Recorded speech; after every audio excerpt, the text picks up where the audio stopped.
स्वागत है आप सभी का अपने यूट्यूब चैनल आर के आनंद मैथमेटिक्स। आर के आनंद मैथमेटिक्स में आप सभी का हार्दिक स्वागत है। आज हम आप लोगों के लिए 21 अक्टूबर का जो आपका साइंस का पेपर होने वाला है, इसमें हम आपके लिए टोटल का टोटल फिजिक्स, केमिस्ट्री, बायोलॉजी तीनों का तीनों जो है हम लेके आए हुए हैं। और ये वीडियो आपके लिए बहुत ही ज़्यादा हेल्पफुल होने वाली है, इसलिए वीडियो को अंत तक जरूर देखें। और चैनल पर अगर आप पहली बार आए हैं तो प्लीज़ आप चैनल को सब्सक्राइब कर लें। ज़्यादा ना बात करते हुए चलिए क्वेश्चन की ओर चलते हैं। देखिए, ये सबसे पहले हम बायोलॉजी लिए हुए हैं। सबसे पहले बायोलॉजी क्वेश्चन लिए हुए हैं। देखिए, बायोलॉजी के जितने भी क्वेश्चन हैं आप हम जो है फटाफट मारते जाएंगे। ठीक है, आप लोग भी एकदम देखते जाइए, फास्ट हम खींचेंगे। ठीक है, चलिए पहला क्वेश्चन आपके स्क्रीन पर ये रहा। कह रहा है, निम्नलिखित में कौन उत्सर्जी अंग है? बताइए, निम्नलिखित में कौन उत्सर्जी अंग है? ये आपको बताना है, इसमें कौन सा उत्सर्जी अंग है। तो आपका ये पहला ही ऑप्शन हो जाएगा वृक्क। वृक्क जो है ये आपका उत्सर्जी अंग है। नेक्स्ट अगला क्वेश्चन ये रहा आपके स्क्रीन पर दूसरा क्वेश्चन। देखिए, कह रहा है कि स्टोमेटा पौधे के किस अंग में पाया जाता है? तो याद रखिएगा यह आपका पत्तियों में। आपका ऑप्शन बी हो जाएगा। जो बी पे जा रहे हैं बिल्कुल सही जवाब है। नेक्स्ट आगे बढ़ते हैं। अगला क्वेश्चन ये रहा आपकी स्क्रीन पर तीसरा क्वेश्चन। कह रहा है कूटपाद किस में पाया जाता है? कह रहा है कूटपाद किस में पाया जाता है, ये क्वेश्चन रहा। तो याद रखिएगा तीन का जो आंसर होगा ये होगा अमीबा में। कूटपाद जो है ये अमीबा में पाया जाता है। जो सी मार रहे हैं बिल्कुल सही जवाब है। ठीक है, इसको गनगनाते हुए चलिए, एकदम फटाफट हम क्वेश्चन लेते हुए जा रहे हैं। कह रहा है स्वपोषण, स्वपोषी पोषण के लिए आवश्यक क्या है? देखिए, स्वपोषी पोषण के लिए आवश्यक क्या है? क्लोरोफिल भी चाहिए, कार्बन डाइऑक्साइड और जल चाहिए, सूर्य प्रकाश भी चाहिए। उपयुक्त सभी डी ऑप्शन हो जाएगा। जो डी पे मार रहे हैं बिल्कुल सही जवाब है। नेक्स्ट ये रहा आपकी स्क्रीन पर पांचवा क्वेश्चन। देखिए, कह रहा है इनमें से कौन प्रकाश संश्लेषी अंग है? प्रकाश संश्लेषी अंग बताना है इसमें कौन है। तो पांच का जो आंसर होगा ये हो जाएगा आपका पत्ती, यानी पहला ही ऑप्शन हो जाएगा। प्रकाश संश्लेषी अंग पत्ती होगा।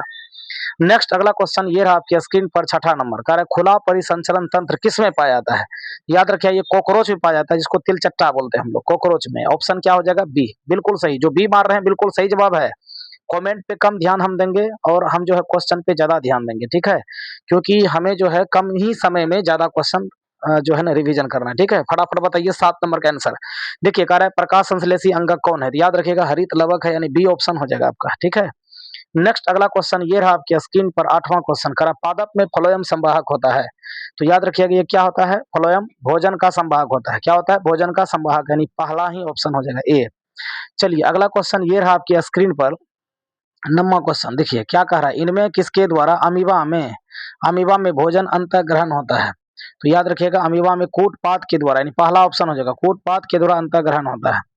मछली के हृदय में कोष्ठक की संख्या। देखिए, मछली के हृदय में कोष्ठक की संख्या कितनी होती है? 2, यानी पहला ऑप्शन हो जाएगा। आंसर हो जाएगा आपका 2। नेक्स्ट अगला क्वेश्चन।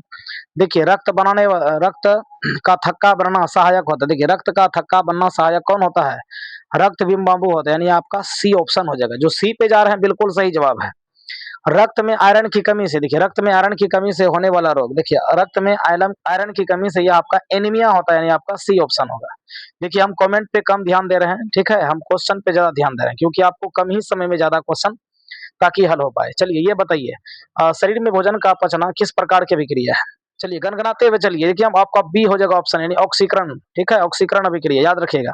वाष्पोत्सर्जन कैसी प्रक्रिया है? देखिए, वाष्पोत्सर्जन ये आपका भौतिक प्रक्रिया है। ठीक है, आपका क्या हो जाएगा? आपका पहला ही ऑप्शन बी ऑप्शन हो जाएगा आपका। आगे देखिए अगला क्वेश्चन ये रहा आपकी स्क्रीन पर 15वां क्वेश्चन। कह रहा मानव हृदय का औसतन प्रकुंचन दाब लगभग कितना होता है? याद रखिएगा 120, यानी 120/80 होता है प्रकुंचन, 120/80। आपका हो जाएगा पहला ही ऑप्शन, यानी कि ए ऑप्शन हो जाएगा। नेक्स्ट आगे, यूरिया रक्त में कहाँ प्रवेश करती है? देखिए, यूरिया जो है ना रक्त में यकृत में, यानी लीवर में, यानी बी ऑप्शन हो जाएगा, है ना, यकृत में यानी लीवर में। याद रखिएगा 16 का आपका हो जाएगा बी। नेक्स्ट आगे देखिए 17वां क्वेश्चन आपके स्क्रीन पर दिया हुआ है। करा पौधे में पाए जाने वाला गाढ़ा और दुधिया उत्सर्जी पदार्थ हम सभी जानते हैं, उसको हम लोग क्या कहते हैं? यही लेटेक्स कहते हैं, यानी पहला ऑप्शन हो जाएगा आपका लेटेक्स। देखिए, जठर ग्रंथि कहाँ पाई जाती है? देखिए, जठर ग्रंथि कहाँ पाई जाती है? तो याद रखिएगा अमाशय में जठर ग्रंथि, यानी डी ऑप्शन हो जाएगा जठराग्नि। जठर ग्रंथि कहाँ पाई जाती है? अमाशय में, स्टोमैक हो जाएगा। नेक्स्ट आगे देखो, ये रहा आपके स्क्रीन पर पायरुवेट विखंडन, यह कार्बन डाइऑक्साइड जल एवं ऊर्जा देता है। हाँ, ऊर्जा देता है। यह प्रक्रिया क्या होती है? कह रहा है यह प्रक्रिया क्या होती है? तो 19 का ऑप्शन हो जाएगा, 19 का ऑप्शन हो जाएगा बी, यानी माइटोकॉन्ड्रिया, यानी बी ऑप्शन हो जाएगा। रक्त में हल्के पीले रंग में चिपचिपे द्रव कौन होते हैं? याद रखिए वो प्लाज्मा होते हैं। क्या होते हैं? प्लाज्मा होते हैं।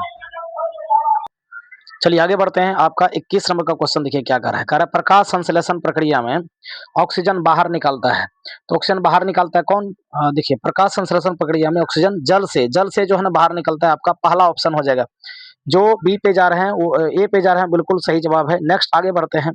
ये रहा आपके स्क्रीन पर 22वां क्वेश्चन। देखिए 22वां क्वेश्चन आपके स्क्रीन पर दिया हुआ है। प्रकाश संश्लेषण होता है, हम लोग जानते हैं दिन में ही होता है, यानी बी ऑप्शन हो जाएगा आपका। प्रकाश संश्लेषण ये आपका दिन में ही होता है, रात में नहीं होता है। नेक्स्ट आगे देखिए, पौधे में वाष्पोत्सर्जन के किस भाग में, वाष्पोत्सर्जन के किस भाग में होता है? याद रखिएगा पत्ता में, यानी लीफ में, यानी पहला सी ऑप्शन हो जाएगा आपका। ठीक है।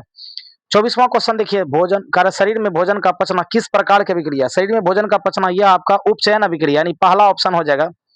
क्लोरोफिल वर्णक का रंग, क्लोरोफिल वर्णक का रंग क्या होता है? हरा, यानी आपका पहला ऑप्शन हो जाएगा ए। नेक्स्ट अगला क्वेश्चन आपके स्क्रीन पर 26वां कह रहा है मनुष्य के सांस लेने और छोड़ने की क्रिया को क्या कहते हैं? याद रखिएगा उसको श्वासोच्छ्वास कहेंगे, यानी कि पहला ऑप्शन श्वासोच्छ्वास, सांस लेना और छोड़ने की प्रक्रिया श्वासोच्छ्वास, यानी ए ऑप्शन। नेक्स्ट आगे कह रहा है पौधे के वायवीय भागों से जल के निष्कर्षण की क्रिया क्या कहलाती है? तो 27वां आंसर हो जाएगा ये आपका वाष्पोत्सर्जन, ये डी ऑप्शन हो जाएगा। जो डी पे जा रहे हैं बिल्कुल सही जवाब है। नेक्स्ट आगे बढ़ते हैं। ये रहा आपके स्क्रीन पर 28वां क्वेश्चन कह रहा है मनुष्य में वृक्क एक तंत्र का भाग है जो संबंधित है, किससे संबंधित है? याद रखिएगा वृक्क जो है उत्सर्जन से संबंधित है, यानी आपका सी ऑप्शन हो जाएगा। कह रहा श्वसन क्रिया के दौरान कितनी परसेंट ऊर्जा ताप के रूप में निष्कासित होती है? तो याद रखिएगा 29 का आपका होगा, यही आपका पहला ऑप्शन, यानी 20%। कितना प्रतिशत? 20% भाग जो है निष्कासित होती है। नेक्स्ट अगला क्वेश्चन ये रहा आपके स्क्रीन पर 30वां क्वेश्चन करा मानव रक्त में उपस्थित यूरिया है ना, यूरिया की मात्रा कितनी होती है? याद रखिएगा यूरिया की मात्रा होता है 20 mg, यानी आपका बी ऑप्शन हो जाएगा। बी ऑप्शन 20 mg क्या होगा? 20 mg। 31वां क्वेश्चन आपके स्क्रीन पर 31वां करा कौन सी क्रिया करा सभी जीव के लिए अनिवार्य है? देखिए श्वसन जो है ना सभी जीव के लिए अनिवार्य है, यानी आपका सी ऑप्शन हो जाएगा। नेक्स्ट अगला क्वेश्चन देखिए 32वां क्वेश्चन कह रहा है वह प्रक्रम जिसके द्वारा शरीर में ऊर्जा का उत्पादन होता है वो क्या कहलाता है? बताइए। उसे हम श्वसन कहेंगे, यानी ए ऑप्शन हो जाएगा। उसे हम श्वसन कहेंगे, ए ऑप्शन। नेक्स्ट अगला क्वेश्चन ये रहा आपके स्क्रीन पर 33वां क्वेश्चन कह रहा है रेजिन और गोंद कहाँ संचित रहता है? देखिए रेजिन और गोंद जो है, गोंद ये पुराने जाइलम में, यानी डी ऑप्शन हो जाएगा, पुराने जाइलम में अवस्थित रहता है। 34वां क्वेश्चन कह रहा है कि कवक में पोषण की कौन सी विधि होती है? देखिए कवक में पोषण की ये होती है मृतजीवी पोषण, यानी बी ऑप्शन हो जाएगा। नेक्स्ट अगला क्वेश्चन 35वां क्वेश्चन देखिए दिया हुआ है खरा पौधे में गैसों के निष्कासन के लिए किस क्रिया का उपयोग होता है? देखिए याद रखिएगा विसरण क्रिया, यानी बी ऑप्शन हो जाएगा, विसरण क्रिया यूज होता है। देखिए इथाइल अल्कोहल इथाइल अल्कोहल किस प्रकार के शोषण बनाता है? तो याद रखिएगा ये अवायवीय बनाता है। क्या बनाता है? अवायवीय, यानी कि बी ऑप्शन हो जाएगा। नेक्स्ट अगला क्वेश्चन ये रहा आपके स्क्रीन पर कह रहा है कि रक्षी कोशिकाएं पाई जाती है। देखिए रक्षी कोशिकाएं किसमें पाई जाती है? पत्तियों में, यानी बी ऑप्शन हो जाएगा, रक्षी कोशिकाएं पत्तियों में। नेक्स्ट अगला 38वां क्वेश्चन कह रहा है प्रकाश संश्लेषण द्वारा किसकी प्राप्ति होती है? याद रखिएगा। तो फटाफट अब खींचते जा रहे हैं, ये सी ऑप्शन हो जाएगा, यानी जो सी मार रहे हैं बिल्कुल सही जवाब है। देखिए कमेंट में जो लिख रहे हैं सी बिल्कुल सही जवाब है। नेक्स्ट अगला क्वेश्चन मानव हृदय में VVI क्वेश्चन मारिए मानव हृदय में कितने कोष्ठक होते हैं? याद रखिए 4 वेश्म होते हैं, सी ऑप्शन हो जाएगा, मानव हृदय में 4 वेश्म होते हैं। ठीक है। नेक्स्ट अगला क्वेश्चन मैग्नीशियम किसमें पाया जाता है? काफी इंपोर्टेंट क्वेश्चन, 100% एग्जाम में इस तरह के क्वेश्चन बनेंगे। देखिए 41 नंबर का क्या करा है? ये क्लोरोफिल में क्या पाया जाता है? मैग्नीशियम, यानी आपका पहला ऑप्शन हो जाएगा। नेक्स्ट अगला क्वेश्चन देखिए 42वां नंबर का कौन सी क्रिया सभी जीवों के लिए अनिवार्य है? फिर से क्वेश्चन देखिए आ गया श्वसन, अभी तुरंत बताएं। श्वसन जो है सभी जीवों के लिए अनिवार्य है, स्वपोषी पोषण के लिए आवश्यक नहीं है। हमें निगेटिव पूछा है, नहीं है तो ऑक्सीजन नहीं चाहिए, बाकी क्लोरोफिल चाहिए, सौर ऊर्जा, सौर प्रकाश चाहिए, जल चाहिए, ये सभी चाहिए, ये सब चाहिए, यानी ये आवश्यक है। हमें पूछ रहा है कौन आवश्यक नहीं, तो आंसर क्या होगा? ए, निगेटिव का आंसर निगेटिव। नेक्स्ट अगला क्वेश्चन एकदम गनगनाते जाइए। देखिए मानव शरीर की सबसे बड़ी ग्रंथि बताइए, मानव शरीर की सबसे बड़ी ग्रंथि, काफी इंपोर्टेंट VVI क्वेश्चन बताइए, क्या होगा? लीवर होगा। क्या होगा? लीवर समझे, यकृत जिसको बोलते हैं, यकृत, ये जो है आपका पहला ऑप्शन हो जाएगा, लीवर, ए। अगला नेक्स्ट क्वेश्चन ये रहा आपके स्क्रीन पर 45वां कह रहा है कि वृक्क के संरचनात्मक क्रियात्मक इकाई को हम सभी जानते हैं, उसे नेफ्रॉन कहते हैं। क्या बोलते हैं उसको? नेफ्रॉन, पहला ही ऑप्शन हो जाएगा, नेफ्रॉन कहते हैं हम उसको। नेक्स्ट अगला क्वेश्चन देखिए एक वयस्क मनुष्य में कितने दांत होते हैं? दांत पूछा है तो हम सब जानते हैं, इसमें मारेंगे 32 दांत तोड़ देंगे, तो 32 याद रखिएगा। ठीक है ना, 32 दांत हम लोग बोलचाल में बोलते हैं, 32 दांत। नेक्स्ट अगला क्वेश्चन ये रहा आपके स्क्रीन पर 47वां कह रहा है छोटी आंत की दीवार में पाए जाने वाली ग्रंथियों के स्त्राव को क्या कहते हैं? क्या कहते हैं हम लोग? आंतरस बिल्कुल सही, ये भी कहते हैं। उसके बाद यह सक्कस एंटीरिकम, मतलब दोनों होगा, यानी सी ऑप्शन हो जाएगा। ये सी ऑप्शन हो जाएगा, जो सी मार रहे हैं बिल्कुल सही है। आंतरस और सस क्या दिया, सक्कस एंटीरिकम दोनों होगा। नेक्स्ट अगला, पाचन क्रिया पूर्ण कहाँ होती है? देखिए पाचन क्रिया पूर्ण कहाँ होती है, हम सभी जानते हैं पाचन क्रिया पूर्ण जो है यह होती है छोटी आंत में, ठीक है, यानी सी ऑप्शन हो जाएगा, पाचन क्रिया छोटी आंत में। नेक्स्ट आगे, वह प्रक्रम जिसके द्वारा शरीर में ऊर्जा का उत्पादन होता है, ऊर्जा का उत्पादन होता है उसे हम क्या कहेंगे? श्वसन कहेंगे, श्वसन कहेंगे, यानी आपका 49 का क्या होगा? ए ऑप्शन हो जाएगा। 49 का ए मार रहे हैं, जो बिल्कुल सही जवाब है। देखिए ये भी काफी इंपॉर्टेंट है, कारण मछली का श्वसन अंग पूछा है। मछली का श्वसन अंग क्या होगा? तो मछली का श्वसन अंग क्या होगा? गिल्स होगा, गिल्स। नेक्स्ट आगे बढ़ते हैं। अब रहा नियंत्रण और समन्वय, यानी अगला अध्याय, बायोलॉजी का अगला अध्याय हम लिए हुए हैं। देखिए कह रहे दो तंत्रिका कोशिका के मध्य जो खाली स्थान होता है उसे हम लोग क्या कहेंगे? उसे हम लोग सिनेप्स कहते हैं, यानी कि बी ऑप्शन। दो तंत्रिका कोशिकाओं के बीच खाली स्थान को सिनेप्स, यानी कि बी ऑप्शन। नेक्स्ट आगे, थायराइड ग्रंथि की अल्प क्रियता के कारण कौन सा रोग उत्पन्न होता है? याद रखिएगा, अब टू वामनता, ये भी सही है। अब टू अल्प क्रियता, मैक्सिडिमा, ये भी सभी होगा, इनमें से सभी। ऑप्शन क्या होगा? डी। जो डी मार रहे हैं बिल्कुल सही जवाब है। नेक्स्ट अगला, चलिए बताइए इसका आंसर। करा शरीर की प्रधान नियंत्रक ग्रंथि किसे कहा जाता है? तो याद रखिएगा इसको पीयूष ग्रंथि को, यानी पीयूष ग्रंथि को कहा जाता है। जो बी मार रहे हैं सही जवाब है। नेक्स्ट अगला, चौथा नंबर देखिए, अग्न्याशय द्वारा निम्न में से कौन सा हार्मोन स्त्रावित होता है? देखिए तो यहाँ पर देखिए इंसुलिन नहीं, इंसुलिन देखिए इंसुलिन भी होगा, बिल्कुल सही है, ए ऑप्शन होगा। ग्लाइकोकॉन, ये भी होगा ग्लाइकोजोन, और ये दोनों हो जाएगा, ऑप्शन सी हो जाएगा, दोनों ए और बी दोनों हो जाएगा। नेक्स्ट अगला, करास्त्रावित होने वाले हार्मोन समय और मात्रा किस क्रियान्वित द्वारा नियंत्रित किया जाता है? तो हमें पता है इसको पुनर्भरण बोलते हैं। क्या बोलते हैं? पुनर्भरण, यानी डी ऑप्शन हो जाएगा। जो डी मार रहे हैं बिल्कुल सही जवाब है। आप कह रहे हैं कि अनुकुंचन गति किस पौधे पर प्रमाणित की जाती है? देखिए अनुकुंचन गति जो है ना, छुई मुई, क्या होगा? छुई मुई, जैसे ही छुएंगे वो मुरझा जाएगी, यानी लज्जापन उसमें होती है, समझे? तो ये छुई मुई जो है आंसर हो जाएगा। नेक्स्ट आगे, 7वां नंबर का, लेडिंग कोशिकाएं कहाँ मिलती है? याद रखिएगा वृषण में, यानी आपका पहला ही ऑप्शन हो जाएगा। नेक्स्ट अगला क्वेश्चन, कुछ जानवर जुगाली करते हैं, बिल्कुल सही, जुगाली को ही बोलते हैं हम लोग, क्या की गाली करते हैं। तो कह रहा है कि किसके लिए करते हैं वो बताइए? जुगाली जो है किसके लिए करते हैं? भोजन के पाचन के लिए, है ना? जितने भी गाय हैं, भैंस हैं, बकरी है, ये सब क्या करते हैं? जुगाली करते हैं। किसके लिए? पाचन के लिए। जुगाली नहीं करेंगे तो पाचन उसका नहीं होगा। बीज रहित पौधे के उत्पादन में ये सहायक होते हैं। कौन सहायक होते हैं बताइए? साइटोकाइनिन, बिल्कुल सही। अभी ऑक्सीजन होना चाहिए, ऑक्सीजन, ये भी होगा, बी दोनों हो जाएगा आपके, सी ऑप्शन हो जाएगा। ऑक्सीन होना चाहिए, ये ऑक्सीन होना चाहिए, ऑक्सीन, यानी सी हो जाएगा ऑप्शन। नेक्स्ट अगला, वृक्क के ऊपर देखिए, कह रहा है वृक्क के ऊपर अंतःस्त्रावी ग्रंथि, देखिए वृक्क के ऊपर अंतःस्त्रावी ग्रंथि क्या कहलाती है? अधिवृक्क ग्रंथि, यानी सी ऑप्शन हो जाएगा, सी ऑप्शन हो जाएगा। देखिए हम फटाफट क्वेश्चन लेते जा रहे हैं ताकि आपका कम समय में जो है आपका समय बचत हो सके, क्योंकि आपको एग्जाम भी देना है। इसको एक दो बार वीडियो को देख लीजिएगा, ठीक है? एक तो अभी देख रहे हैं लाइव में, समझे? देखिए बहुत सारे, एक बार कमेंट देख लेते हैं। बच्चे बोल रहे हैं कि हाँ, good evening sir, good evening, सबको गुड इवनिंग। एग्जाम है ना अच्छी तरह से जा रहा है कि नहीं जा रहा है? देखिए 2 दिन हम जो है वीडियो हम नहीं डाले, इसलिए कि अपने कोचिंग में चोर सब घुस गया था, है ना, पंखा लेके चला गया, इसीलिए हमें भी खेद है। इसलिए इधर आवेदन करो, इधर बातचीत करो, इसीलिए हम नहीं कर पाए थे। इसीलिए कोई दिक्कत नहीं। तो ये आपका अच्छी तरह एग्जाम जाएगा, उम्मीद करते हैं आप लोग बने रहिए अंतिम तक। देखिए भोजन का पचना जो है किस प्रकार का विक्रिया है? 12 नंबर का आंसर देखिए, 12 नंबर का आंसर जो है ये अब चयन हो जाएगा, ज्यादा नहीं बोलेंगे हम, फटाफट हम क्वेश्चन लेते जा रहे हैं ना, हाल समाचार तो बाद में पूछ लेंगे। नेक्स्ट आगे देखिए, 13वां क्वेश्चन देखिए क्या है। कह रहे थायरॉक्सिन स्त्राव कहाँ होता है? देखिए थायरॉक्सिन स्त्राव जो होता है थायराइड से होता है, यानी आपका पहला ऑप्शन हो जाएगा। नेक्स्ट अगला देखिए, ग्वाइटर अथवा जो घेघा रोग पनपता है, घेघा रोग, यह किसकी कमी से? आयोडीन की कमी से, यानी बी ऑप्शन, ठीक है, बी ऑप्शन, बी ऑप्शन हो जाएगा। नेक्स्ट अगला 15वां क्वेश्चन देखिए, कौन सी अंतःस्त्रावी ग्रंथि वृक्क के दोनों और ऊपरी और स्थित होता है? याद रखिएगा 15वां आंसर जो है एड्रिनल ग्रंथि, यानी आपका डी ऑप्शन हो जाएगा।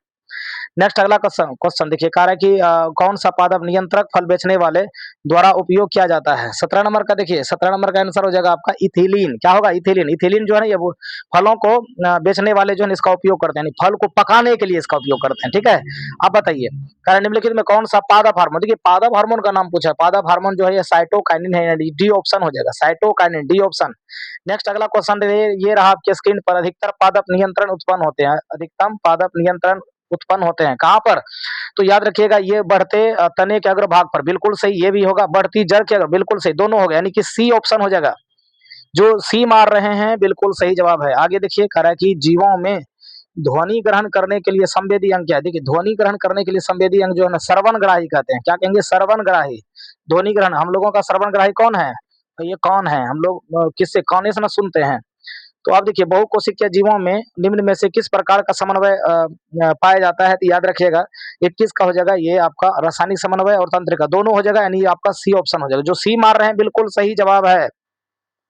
नेक्स्ट आगे देखिए ये रहा स्क्रीन पर 22वां क्वेश्चन कर मस्तिष्क उत्तरदायी है किसके लिए? देखिए मस्तिष्क जो है सोच भी सकते हैं, हृदय स्पंदन के लिए, शरीर को संतुलित बनाने के लिए, बिल्कुल सही ये आपका डी हो जाएगा।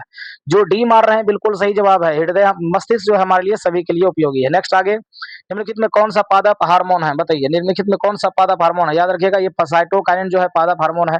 अंतःस्रावी ग्रंथियां पाई जाती है।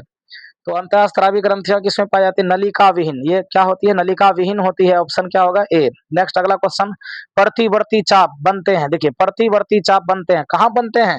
तो याद रखिएगा ये मस्तिष्क में बनते हैं, यानी बी ऑप्शन हो जाएगा। हार्मोन स्त्रावित कहाँ होता है? देखिए हार्मोन स्त्रावित कहाँ होता है? याद रखिएगा यह अंतःस्रावी ग्रंथि से, यानी पहला ही ऑप्शन हो जाएगा अंतःस्रावी ग्रंथि से। नेक्स्ट अगला मानव में डायलिसिस की थैली। देखिए मानव में डायलिसिस की जो थैली होती है उसे हम लोग नेफ्रॉन कहते हैं, यानी पहला ऑप्शन हो जाएगा। जीवों में ध्वनि ग्रहण करने के संवेदी अंग अभी तुरंत बताएं उसको श्रवणग्राही कहेंगे। सी ऑप्शन 29 का सी। जो सी मार रहे हैं बिल्कुल सही जवाब है। नेक्स्ट अगला क्वेश्चन ये रहा आपके स्क्रीन पर 30वां क्वेश्चन वह संरचना जो उद्दीपन की पहचान कराती है उसे क्या कहेंगे? देखिए उसे हम ग्राही कहेंगे, यानी पहला ऑप्शन हो जाएगा, उसे हम ग्राही कहेंगे। बीज रहित फलों के बनने को हम क्या कहते हैं? देखिए बीज रहित फलों के बनने को उसको हम कहेंगे।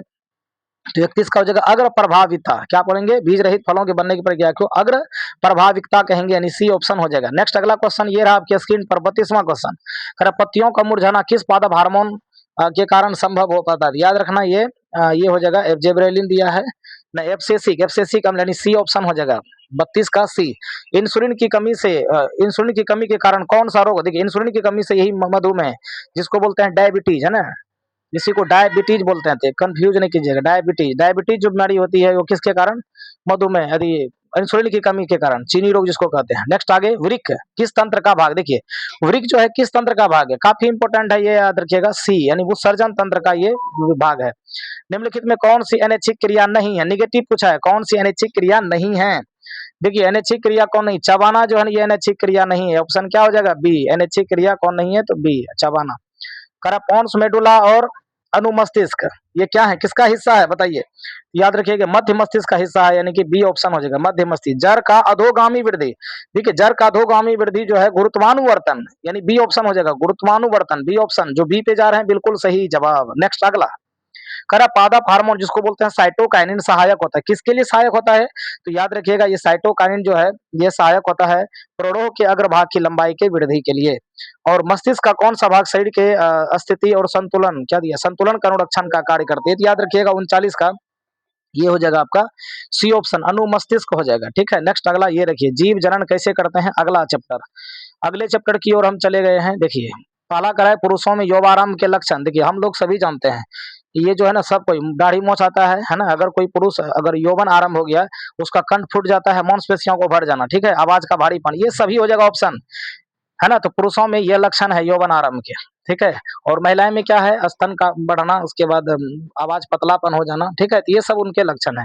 पुंकेसर पुष्प का जननांग बताइए। पुंकेसर पुष्प के जननांग याद रखिएगा पुंकेसर जो है नर जनन का भाग है। ऑप्शन ए हो जाएगा। जो दो का ए मार है बिल्कुल सही। अगला क्वेश्चन ये रहा आपका तीनवां क्वेश्चन। तीसरा क्वेश्चन दिया हुआ आपके स्क्रीन पर मनुष्य में निषेचन के फलस्वरूप क्या बनता है? निषेचन के फलस्वरूप क्या बनता है? याद रखिएगा जायगोट बनता है, यानी कि जुगमनज। सी ऑप्शन हो जाएगा। स्त्रियों में अंडाशय की संख्या कितनी? हम सभी जानते हैं 2 होती है। कितना होता है? 2, बायां और दायां भाग में। शुक्राणु का निर्माण कहाँ होता है? देखिए शुक्राणु का निर्माण कहाँ होता है? वृषण में। ऑप्शन पहला ही ऑप्शन हो जाएगा, वृषण में शुक्राणु का निर्माण होता है। मानव जनन अंग किस आयु में परिपक्व और क्रियाशील हो जाते हैं? देखिए याद रखिएगा ये ऑप्शन हो जाएगा जनन अंग किस आयु में परिपक्व क्रियाशील हो जाते हैं? याद रखिएगा यही आपका होगा 24 होगा, यानी सी ऑप्शन हो जाएगा। आगे देखिए मानव मादा में गर्भकाल का समय क्या है? देखिए मानव गर्भकाल का समय हम सभी जानते हैं 9 माह का होता है, समझे। ब्रायोफाइलम में कौन सा भाग कायिक प्रवर्धन होता है? देखिए कायिक प्रवर्धन जो होता है ये पत्तियों में होता है, ब्रायोफाइलम में। तो याद रखिएगा पहला ऑप्शन हो जाएगा आपका कायिक प्रवर्धन पत्तियों में। नेक्स्ट अगला क्वेश्चन ये रहा आपके स्क्रीन पर निम्न में कौन सा जीवों में बहुखंडन होता है? देखिए बहुखंडन जो होता है ये अमीबा में होता है। किसमें होता है? अमीबा में, यानी 9 का पहला ऑप्शन हो जाएगा। तने में कहते हैं अपस्थानिक कलियां पाई जाती है, ठीक है। तो ये कह रहा है किसमें पाया जाता है? पुदीना में, आलू में, ब्रायोफाइलम में, इनमें सभी में। बताइए 10 का ऑप्शन हो जाएगा आलू में। किसमें? आलू में पाया जाता है। 10 का ऑप्शन बी हो जाएगा। नेक्स्ट अगला क्वेश्चन ये रहा आपके स्क्रीन पर 11वां क्वेश्चन। देखिए कायिक प्रवर्धन संभव है। देखिए कायिक प्रवर्धन संभव किसमें है बताइए? जड़ में भी, बिल्कुल सही। तना में भी, पत्तियों में, सभी हो जाएगा। आपका ऑप्शन क्या हो जाएगा? आपका डी। जो डी मार रहे हैं बिल्कुल सही है, सभी में संभव है। नेक्स्ट आगे एड्स का प्रमुख कारण। देखिए एड्स का जो प्रमुख कारण है वो है असुरक्षित यौन संबंध, है ना। यो असुरक्षित यौन संपर्क, यही आपका ऑप्शन हो जाएगा। नहीं, पहला ऑप्शन। खून की कमी से नहीं, विटामिन कमी से नहीं, पोषण कमी से, बल्कि असुरक्षित यौन संपर्क से ही यह एड्स रोग धरता है, ठीक है।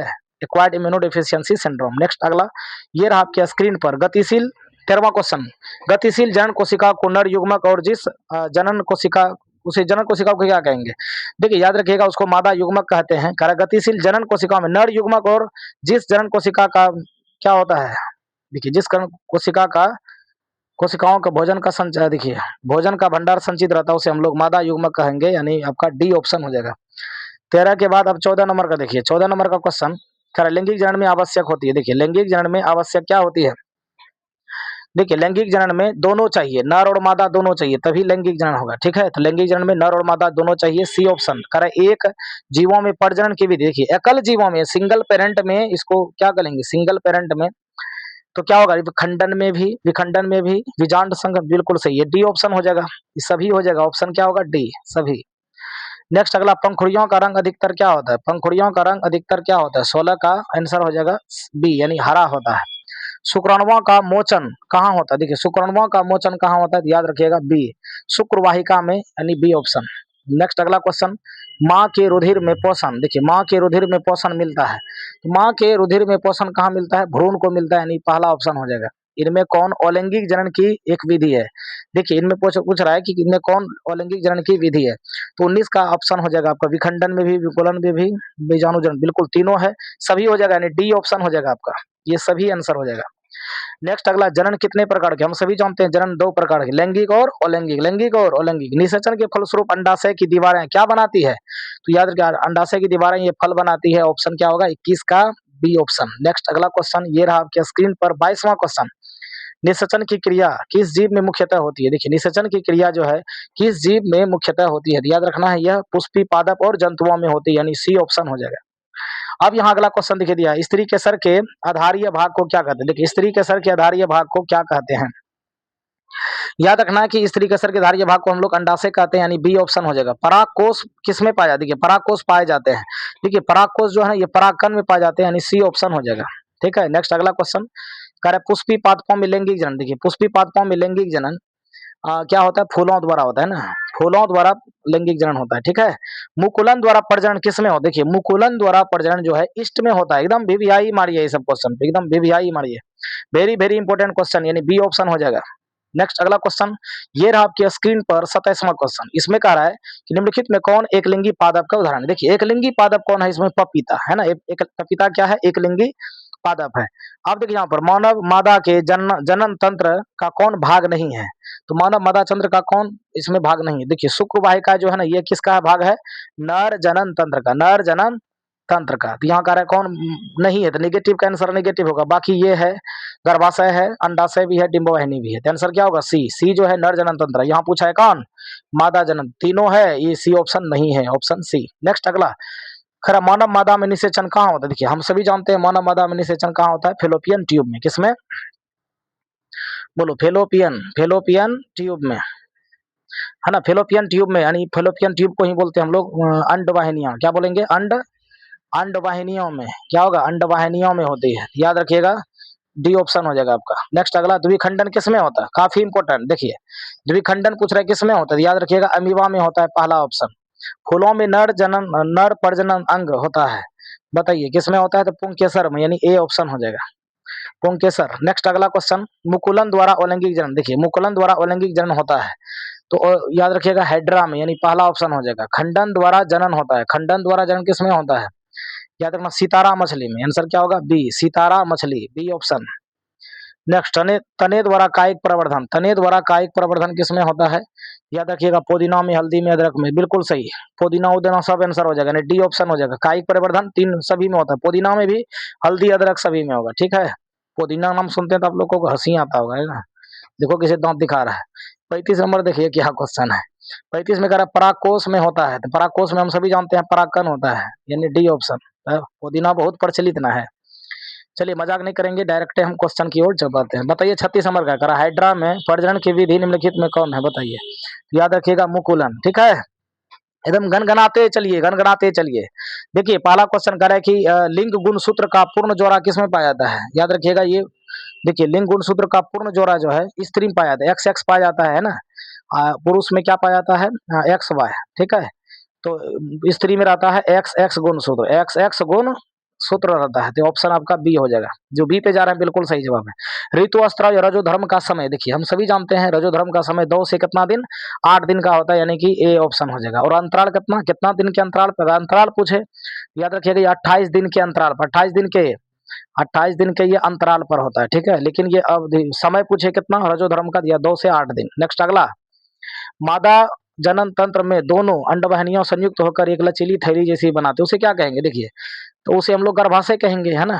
ये अंडवाहिनियां संयुक्त होकर ये गर्भाशय बनाती है। देख ले, ऑप्शन सी हो जाएगा आपका। 40वां क्वेश्चन आपके स्क्रीन पर देखिए दिया हुआ है, निम्न में से कौन मानव में मादा जनन तंत्र का भाग नहीं है? नेगेटिव पूछा है, कौन इसमें नहीं है, मतलब सब है एगो नहीं है। आंसर क्या होगा? शुक्रवाहिका, यानी सी ऑप्शन नहीं होगा। अलैंगिक जनन मुकुलन द्वारा अलैंगिक जनन किसमें होता है? ईस्ट में, यानी बी ऑप्शन हो जाएगा। जो बी मार रहे हैं बिल्कुल सही जवाब है। भ्रूण के जिस भाग से तने और पत्तियां बनती है उसे क्या कहेंगे? उसे हम लोग प्रांकुर कहेंगे। क्या कहेंगे? प्रांकुर, यानी बी ऑप्शन हो जाएगा। उसे प्रांकुर कहेंगे, यानी बी ऑप्शन हो जाएगा। करा फूल का कौन सा भाग फल में, देखिए फूल का कौन सा भाग फल में बनता है? याद रखना अंडाशय में, यानी सी ऑप्शन हो जाएगा। अंडाशय में बनता है ना, सी ऑप्शन हो जाएगा। ठीक है, नेक्स्ट अगला क्वेश्चन, निषेचन क्रिया के बाद युग्मनज क्या बनाता है? देखिए निषेचन क्रिया के बाद युग्मनज जो है ना भ्रूण बनाता है। क्या बनाता है? भ्रूण, यानी आपका बी ऑप्शन हो जाएगा।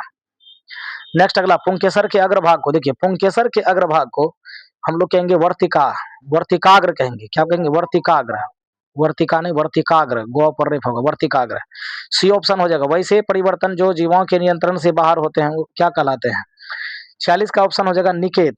क्या कहलाएगा? निकेत। आंसर क्या होगा? सी। नेक्स्ट अगर विरिसन में बने शुक्राणु संचित होते हैं, देखिए विरिसन में बने किसमें होता है? अधिविरिसन में। आंसर क्या होगा? बी, डी ऑप्शन हो जाएगा, अधिविरिसन में संचित होते हैं। नेक्स्ट अगला क्वेश्चन, 48वां क्वेश्चन कह रहा है कि पुष्प का कौन सा भाग परागकण बनाता है? देखिए परागकण जो बनाता है ये पुंकेसर बनाता है। क्या बनाता है? पूरा पुंकेसर में ही परागकण रहते हैं। ठीक है, ये बनाता है।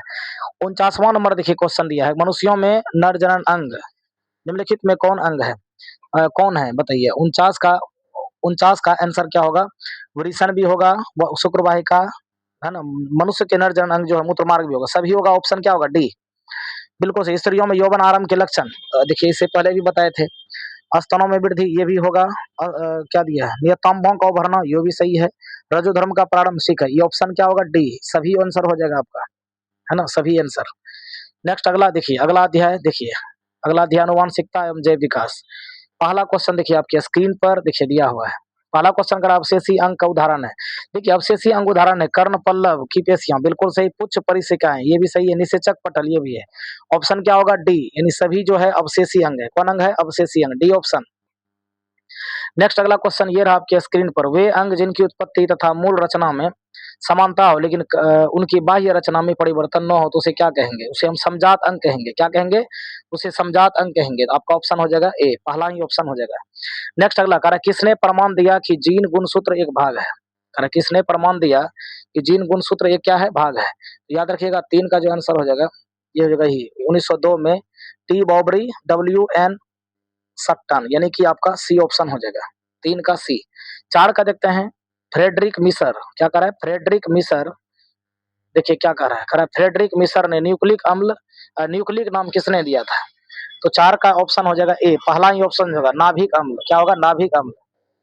अब कह रहा है द्विसंकर क्रॉस के फलस्वरूप, कह रहा है द्विसंकर क्रॉस के फलस्वरूप उत्पन्न पौधे फिनोटोपिक अनुपात था। तो फिनोटोपिक अनुपात यही था 9:3:3:3:1, यानी आपका 5 का बी ऑप्शन हो जाएगा। नेक्स्ट अगला करा, एकल एकल संकर क्रॉस के फलस्वरूप बने एवं नाटे पौधे का अनुपात क्या था? देखिए याद रखिएगा 3:1 हो जाएगा, यानी बी ऑप्शन हो जाएगा। चमगादड़ एवं पक्षी के पंख, देखिए चमगादड़ और पक्षी के अंग किसके उदाहरण है? तो याद रखिएगा ये समरूप अंग, यानी कि यह पहला ऑप्शन हो जाएगा, समरूप अंग के उदाहरण है। मानव का, देखिए कह रहा है क्वेश्चन, 1 मिनट पानी पी लेते हैं। चलिए देखिए क्वेश्चन दिया हुआ है 8वां क्वेश्चन, कर मानव का उद्भव कहाँ हुआ है? कर मानव का उद्भव कहाँ हुआ है? दक्षिण अफ्रीका में, यानी बी ऑप्शन हो जाएगा। ठीक है, नेक्स्ट अगला क्वेश्चन ये रहा आपके स्क्रीन पर, 9वां क्वेश्चन, पुरुषों में लिंग गुणसूत्र होते हैं। देखिए पुरुषों में लिंग गुणसूत्र कैसा होता है? एक्स वाई है ना, तो ऑप्शन क्या होगा? बी। जय विकास के सर्वप्रथम किसने समझाया? देखिए जय विकास को सर्वप्रथम जो है लेमार्क ने, किसने? लेमार्क, यानी पहला ऑप्शन हो जाएगा, लेमार्क ने पहले समझाया था। नेक्स्ट अगला क्वेश्चन ये रहा आपके स्क्रीन पर, कान के निचले हिस्से को, देखिए कान के कारण निचले हिस्से को क्या कहते हैं? याद रखिए कर्णपली, कर्णपाली बोलते हैं।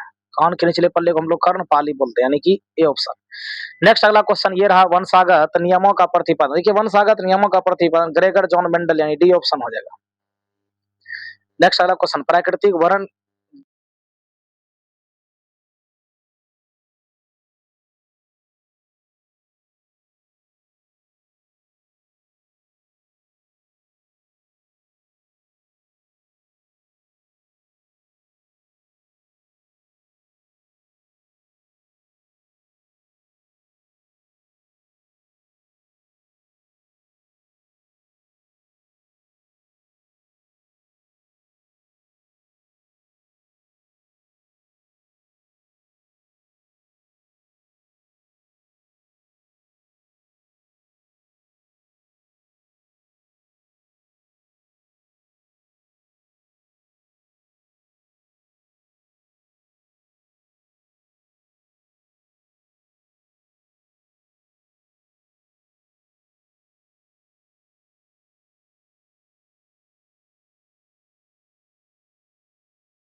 अगला क्वेश्चन कर रहा है जीन शब्द किसने प्रस्तुत किया। देखिए जीन शब्द जो है यह जॉनसन ने, है ना, जॉनसन ने कोशिका में आनुवांशिक पदार्थ क्या है। देखिए यही हुआ डीएनए।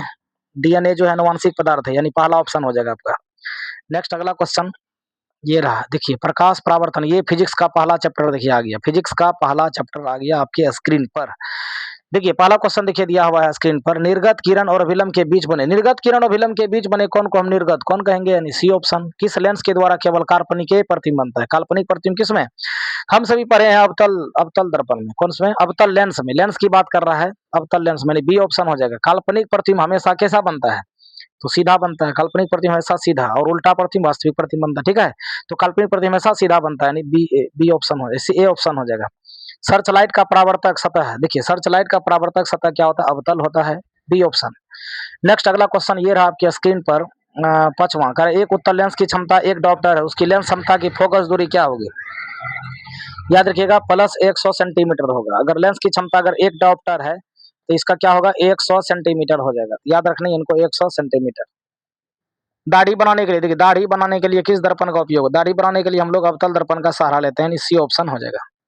अब देखिए अगला क्वेश्चन यहाँ पर यहाँ पर सवाल है, किसी गोल दर्पण की किसी पतले गोलीय लेंस की फोकस दूरी दिया है माइनस कितना 15, दर्पण और पतले लेंस दोनों की, दर्पण और लेंस की संभवता क्या हो। देखिए यहाँ पर है कि गोली दर्पण पतले लेंस, यहाँ दर्पण है लेंस, दोनों की फोकस दूरी -15 है, तो ये जो है ना दोनों अवतले होगा, यानी आपका पहला ही ऑप्शन हो जाएगा। हम सभी जानते हैं 8 नंबर का क्वेश्चन काफी इंपॉर्टेंट है, कभी संबंध पूछ देता है, करे कि इसके बीच फोक्सांतर एफ और एफ बराबर, हम जानते हैं एफ बराबर क्या होता है, एफ बराबर होता है r/2, एफ बराबर r/2, आर बराबर क्या होता है 2f। बताइए कौन ऑप्शन हो जाएगा आपका, यही पहला ही ऑप्शन हो जाएगा, यानी ए ऑप्शन हो जाएगा, r बराबर 2f। चलिए 9 नंबर का क्वेश्चन देखिए, 9 नंबर का स्क्रीन पर, उत्तल लेंस में बना प्रतिबिंब कैसा बनता है, तो वास्तविक और उल्टा, बी ऑप्शन हो जाएगा। स्वर्ण कुकर में, देखिए स्वर्ण कुकर में किसका, देखिए स्वर्ण कुकर में हम सभी जानते हैं स्वर्ण कुकर में जो है अवतल दर्पण का उपयोग होता है, नहीं पहला ऑप्शन हो जाएगा, स्वर्ण कुकर में अवतल दर्पण। नेक्स्ट अगला, अवतल दर्पण के मुख्य फोकस पर रखे बिंब प्रतिबिंब कहाँ, देखिए कर अनंत पर, क्या होगा आंसर, अवतल दर्पण मुख्य फोकस पर रखे बिंब का प्रतिबिंब कहाँ स्थित होगा, तो ये अनंत पर, यानी सी ऑप्शन हो जाएगा। मोटे लेंस की आवर्धन, देखिए मोटे लेंस की आवर्धन क्षमता जो होती है अधिक होती है, मोटा लेंस रहे तो आवर्धन क्षमता अधिक होती है, बी ऑप्शन। नेक्स्ट अगला क्वेश्चन 13वां क्वेश्चन देखिए स्क्रीन पर, करक अवतल दर्पण के ध्रुव और फोकस के बीच रखे प्रतिबिंब की प्रकृति किस प्रकार होगी, तो याद रखिएगा ये आभासी और सीधी, आभासी और सीधी, यानी बी ऑप्शन हो जाएगा, आभासी और सीधी। पतले लेंस की आवर्धन क्षमता, देखिए पतले लेंस की जो आवर्धन क्षमता होती है कम होती है, यानी पहला ऑप्शन। अगला क्वेश्चन ये रहा, अवतल लेंस को क्या कहते हैं, देखिए अवतल लेंस को क्या कहते हैं, अवतल लेंस को हम लोग सी नंबर हो जाएगा, यानी अपसारी लेंस कहते हैं। उत्तल लेंस को क्या कहते हैं, देखिए उत्तल लेंस को क्या कहते हैं, अभिसारी लेंस कहते हैं, यानी पहला ऑप्शन। नेक्स्ट अगला क्वेश्चन ये रहा, कह रहा है कि जिस दर्पण से हमेशा वस्तु से छोटा प्रतिबिंब बनता है उसे हम लोग उत्तल दर्पण कहेंगे, क्या कहेंगे, उत्तल दर्पण। साइड मिरर के रूप में, देखिए साइड मिरर के रूप में हम लोग उत्तल दर्पण का उपयोग करते हैं, यानी बी ऑप्शन।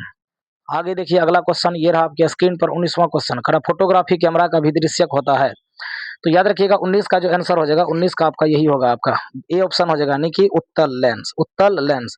20वां क्वेश्चन करा है कि एक अवतल दर्पण की फोकस दूरी करा 10 सेंटीमीटर, यानी एफ बराबर कितना दिया है 10 सेंटीमीटर, ठीक है। करा उसकी त्रिज्या क्या होगी, तो हम सभी जानते हैं आर बराबर क्या होता है 2f, मतलब 2 गुना एफ के जगह आप 10 रखिए, 10 दूनी कितना हो गया 20, आपका ऑप्शन क्या हो जाएगा बी। काफी इंपोर्टेंट क्वेश्चन है, इस तरह के क्वेश्चन एग्जाम में पूछे जाएंगे। चलिए आगे बढ़ते हैं, अगला क्वेश्चन ये रहा आपके स्क्रीन पर, सरल सूक्ष्मदर्शी किसका उपयोग, देखिए सरल सूक्ष्मदर्शी में जो हम लोग उत्तल लेंस का उपयोग करते हैं, डी ऑप्शन हो जाएगा, बी नहीं डी ऑप्शन हो जाएगा आपका, उत्तल लेंस। नेक्स्ट परावर्तन नियम के अनुसार हम सभी जानते हैं आपतन कोण परावर्तन कोण हर हमेशा क्या होता है, आपतन कोण और अपवर्तन कोण, परावर्तन के नियम आपतन कोण और परावर्तन कोण हमेशा क्या होता है, बराबर होता है, यानी आपका ए ऑप्शन हो जाएगा। परावर्तन कोण आपतन कोण दोनों क्या होते हैं, बराबर होते हैं, ए ऑप्शन। कर लेंस में मुख्य फोकस की संख्या, देखिए लेंस में मुख्य फोकस की संख्या कितना हो, जैसे मान लो ये क्या है उत्तल लेंस है, इसमें फोकस 2 होगा, मान लो f1 इधर कितना होगा f2, तो ऑप्शन बी हो जाएगा। नेक्स्ट अगला क्वेश्चन, प्रकाश परावर्तन के कितने नियम है, बच्चों जानते हैं 2 नियम है, अपवर्तन पूछे या क्या पूछे परावर्तन, दोनों के कितना नियम है, दोनों के 2 नियम है, तो याद रखिएगा बी ऑप्शन हो जाएगा, जो बी जा रहे हैं बिल्कुल सही है। अब देखिए अगला, ये एक उत्तल लेंस होता है, देखिए एक उत्तल लेंस क्या होता है, किनारे की अपेक्षा बीच में मोटा, ये सही होगा आपका सी ऑप्शन, किनारे की अपेक्षा बीच मोटा होता है, ठीक है उत्तल लेंस है ना, यानी बीच मोटा किनारे क्या होता है पतला। किसी माध्यम में अपवर्तनांक का मान क्या होता है? म्यू इक्वल टू क्या होता है? साइन आई बटा साइन आर होता है। साइन आई बटा साइन आर, 26 का ये पहला ऑप्शन हो जाएगा। साइन आई बटा साइन आर। आवर्धन क्षमता एम बराबर, देखिए एम बराबर क्या होता है? माइनस भी बटा यू होता है। माइनस भी बटा यू आपका ये ऑप्शन हो जाएगा, यानी भी बटा यू, यही होगा भी बटा यू, और डी ऑप्शन हो जाएगा। उत्तल लेंस की बिंब यानी एफ और 2f के बीच रखा जाए तो ये प्रतिबिंब कैसा बनेगा? तो याद रखिएगा वो बड़ा बनेगा, हाँ यही होगा ऑप्शन, बड़ा और वास्तविक बनेगा, बड़ा और वास्तविक। उत्तल लेंस का प्रकाशीय केंद्र और मुख्य फोकस के बीच रखे प्रतिबिंब की प्रकृति क्या होगी? तो याद रखना आभासी उल्टा, देखिए आभासी उल्टा नहीं सीधा होता है, गलती है, आभासी सीधी, हाँ ये सही होगा। बातों से पकड़िए, देखिए आभासी प्रतिबिंब, काल्पनिक प्रतिबिंब हमेशा सीधा न बनता है, ये उल्टा दिया था, ऑप्शन गलत। और काल्पनिक प्रतिबिंब हमेशा कैसा बनता है? उल्टा बनता है, यहाँ सीधा दिया था, ऑप्शन गलत। ऑप्शन क्या होगा? बी। ऐसे पकड़िए। किस दर्पण से वस्तु का बड़ा प्रतिबिंब, देखिए किस वस्तु से बड़ा, याद रखिएगा अवतल दर्पण, अवतल दर्पण से जो है प्रतिबिंब बड़ा प्रतिबिंब बनता है, कारण कि प्रकाश परावर्तन क्या है, देखिए फिर वही दो नियम है, तो बी ऑप्शन हो जाएगा। नेक्स्ट अगला क्वेश्चन ये रहा आपके स्क्रीन पर 32वां क्वेश्चन। देखिए 32वां क्वेश्चन दिया हुआ है, प्रकाश की किरण हवा में कौन से प्रवेश में प्रवेश करती है तो मुड़ जाती है, तो किधर मुड़ती है बताइए? याद रखना ये अभिलंब के निकट, अभिलंब के निकट मुड़ती है, बी ऑप्शन। 33वां क्वेश्चन, मोटर गाड़ी के चालक के सामने जो है कौन सा दर्पण रहता है? तो याद रखिएगा ये उत्तल दर्पण रहता है, यानी बी ऑप्शन। प्रकाश का वेग न्यूनतम कहाँ, देखिए प्रकाश का वेग न्यूनतम कांच में होता है, यानी डी ऑप्शन हो जाएगा, प्रकाश का वेग न्यूनतम कांच में, इंपोर्टेंट है। नेक्स्ट अगला क्वेश्चन, समतल दर्पण द्वारा बने प्रतिबिंब कैसा होगा? देखिए समतल दर्पण द्वारा बने प्रतिबिंब क्या होगा? काल्पनिक होगा, यानी बी ऑप्शन हो जाएगा। लेंस की क्षमता हम सभी जानते हैं सही मात्रा डायोप्टर होता है, यानी ए ऑप्शन हो जाएगा, काफी इंपॉर्टेंट है, कई बार एग्जाम में पूछा गया। मोटर कार की हेडलाइट, देखिए मोटर कार की हेडलाइट में हम लोग जो है वो अवतल दर्पण, यानी कि बी ऑप्शन हो जाएगा, बी ऑप्शन, नहीं नहीं नहीं बी नहीं, अवतल दर्पण सी में है ना, सी ऑप्शन हो जाएगा आपका, सी ऑप्शन, जो सी मार रहे हैं बिल्कुल सही जवाब है। नेक्स्ट अगला देखिए दो, अब कह रहा है 2D क्षमता वाले, कह रहा है 2D क्षमता वाले लेंस का फोकस अंतर क्या होता है? तो 38 का ऑप्शन देखिए, 2D क्षमता है तो लेंस की क्षमता को डायोप्टर कहते हैं, डी बराबर 1/f होता है, तो एफ बराबर क्या होगा? 1/d होता है, तो कितना होगा? 1/, ये लेकिन सेंटीमीटर में, तो 1/, कितना होगा ये? 100, इसको मीटर में बदलने के लिए कितना? 1/50, 50 दूनी 100, 100 गुना, ये आंसर हो जाएगा आपका डी, यानी ये हो जाएगा इसे। एफ पूछा है, एफ बराबर क्या होगा देख लीजिए, 1/, कितना 2D है ना, 1/100, 2D है तो गुना 2, 1 मिनट, यहाँ 100 होगा, 100 गुना 2D क्षमता, एक क्षमता इतना, 2 से भाग लगा दीजिए 50, ऑप्शन डी। देखिए किसी उत्तल लेंस का फोकस अंतर, यहाँ भी एफ बराबर आपकी ओर 50 है, उसकी क्षमता कह रहा है P बराबर 1/f होता है, मतलब 1/50 हो गया, इसको 100 से गुना कर दीजिए, 50 दूनी 100, 2D हो जाएगा। सेम वही उल्टा बात पूछा, 39 का हो जाएगा आपका ये 2D। नेक्स्ट अगला, किरण, प्रकाश की किरण के पथ पर दर्शाने वाले चित्रों को क्या कहा जाता है? याद रखिएगा किरण आरेख कहते हैं, क्या कहेंगे? किरण आरेख। पहला ऑप्शन, उत्तल लेंस की क्षमता क्या होती है? देखिए उत्तल लेंस की क्षमता जो है धनात्मक होती है, यानी पॉजिटिव होती है, बी ऑप्शन हो जाएगा, उत्तल लेंस की क्षमता धनात्मक। नेक्स्ट अगला, प्रकाश की किरणों के समूह को, देखिए प्रकाश की किरणों के समूह को किरण पुंज कहते हैं, यानी बी ऑप्शन हो जाएगा। नेक्स्ट अगला क्वेश्चन देखिए, ये भी कई बार एग्जाम में पूछा गया है, कह रहा है कि कौन सा पदार्थ लेंस बनाने के लिए प्रयोग नहीं किया जा सकता है? तो याद रखिएगा मिट्टी का हम लोग उपयोग नहीं करते हैं, कई बार एग्जाम में ये क्वेश्चन पूछा गया है, इसलिए इंपोर्टेंट बनता है। कह रहा अवतल लेंस की क्षमता क्या हो? देखिए अवतल लेंस की जो क्षमता होती है वो ऋणात्मक होती है, यानी पहला ऑप्शन हो जाएगा, है ना, क्या हो जाएगा? पहला ऑप्शन। नेक्स्ट अगला, कह रहा दांत विशेषज्ञ मरीजों के दांतों का बड़ा भाग देखने के लिए किस दर्पण का हम लोग उपयोग करते हैं? तो याद रखिएगा ये जो है ना अवतल दर्पण का उपयोग करते हैं, पहला ऑप्शन हो जाएगा आपका। नेक्स्ट अगला क्वेश्चन ये रहा आपके स्क्रीन पर 46वां क्वेश्चन, दर्पण सूत्र पूछा है। देखिए दर्पण सूत्र अगर पूछे 1/v प्लस 1/u बराबर 1/f, पहला ही ऑप्शन हो जाएगा, 46 का आपका हो जाएगा पहला ऑप्शन, ये हो जाएगा पहला ऑप्शन हो जाएगा, 1/v प्लस 1/f। यही चीज लेंस अगर पूछता तो माइनस लगा देते बीच में। गोली दर्पण की वक्रता त्रिज्या, देखिए करा गोली दर्पण का वक्रता केंद्र को किस अक्ष से निरूपित? याद रखिएगा, तो गोली दर्पण को वक्रता केंद्र को हम किसी से सूचित करते हैं? सी से, ऑप्शन क्या होगा? ए हो जाएगा आपका। हाँ, फोकस को एफ से, और समझे। नेक्स्ट आगे, ये देखा जाए किसी शब्दकोश में पाए जाने वाले मोटे अक्षरों को पढ़ते समय आपकी कौन सा, तो याद रखिए मोटे अक्षरों को पढ़ने के लिए हम लोग किसका उपयोग करते हैं? 5 सेंटीमीटर फोकस दूरी वाले उत्तल लेंस, यानी डी ऑप्शन हो जाएगा। किसी लेंस के द्वारा आवर्धन क्षमता का एसआई में, देखिए आवर्धन क्षमता का एसआई मात्रक मात्रक विहीन होता है, इसमें कोई मात्रक नहीं होता। डी ऑप्शन हो जाएगा आपका। गोल्ड दर्पण के, अब देखिए क्या कर रहा है, गोल्ड दर्पण के परावर्तक पृष्ठों के केंद्र को दर्पण क्या कहलाती है, याद रखिए ध्रुव कहलाती है ना। केंद्र जो है उसी को पोल कहा जाता है, ध्रुव कहा जाता है, दर्पण का ध्रुव कहलाता है।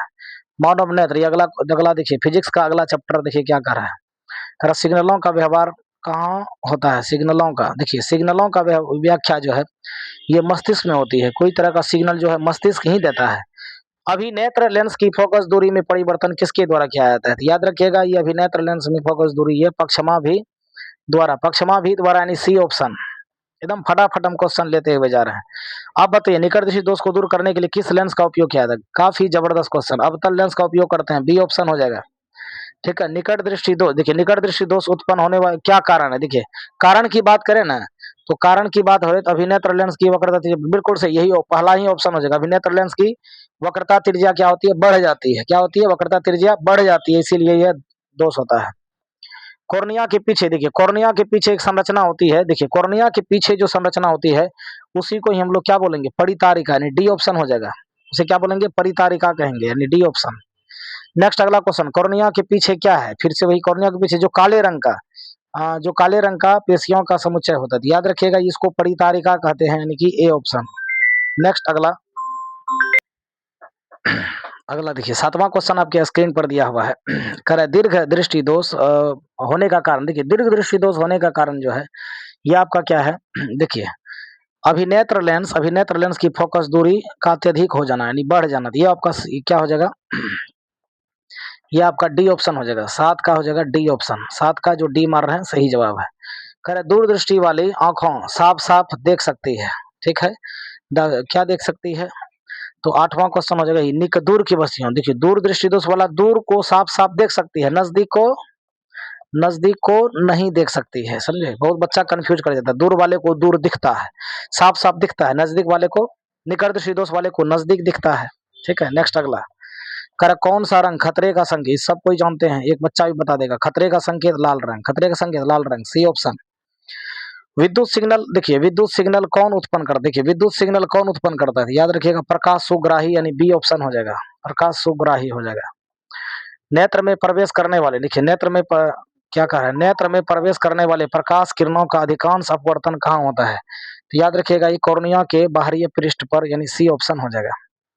आंख में प्रवेश करने वाली प्रकाश की मात्रा को नियंत्रित यानी कंट्रोल कौन करता है, तो याद रखिएगा परितारिका, यानी ए ऑप्शन हो जाएगा। नेक्स्ट अगला क्वेश्चन ये रहा आपकी स्क्रीन पर 13वां क्वेश्चन, खैर दृष्टि निर्बंध सिद्धांत का उपयोग कहाँ होता है, देखिए दृष्टि निर्बंध सिद्धांत का उपयोग चलचित्र प्रक्षेपण में, यानी ए ऑप्शन हो जाएगा आपका। वस्तु को हटा लेने के बाद भी नेत्र पटल पर प्रतिबिंब कितने सेकंड तक बना रहता है, याद रखिएगा ये प्रतिबिंब जो है ना 1/10 सेकंड, 1/10 सेकंड, यानी पहला ऑप्शन हो जाएगा। नेक्स्ट अगला 15वां क्वेश्चन कर रहे हैं नेत्र में किसी वस्तु का प्रतिबिंब बनता है, बना प्रतिबिंब कैसा होता है बताइए, किसी वस्तु का बना प्रतिबिंब कैसा होता है, तो याद रखिएगा ये वास्तविक होता है, उल्टा और छोटा होता है, यानी सी ऑप्शन हो जाएगा।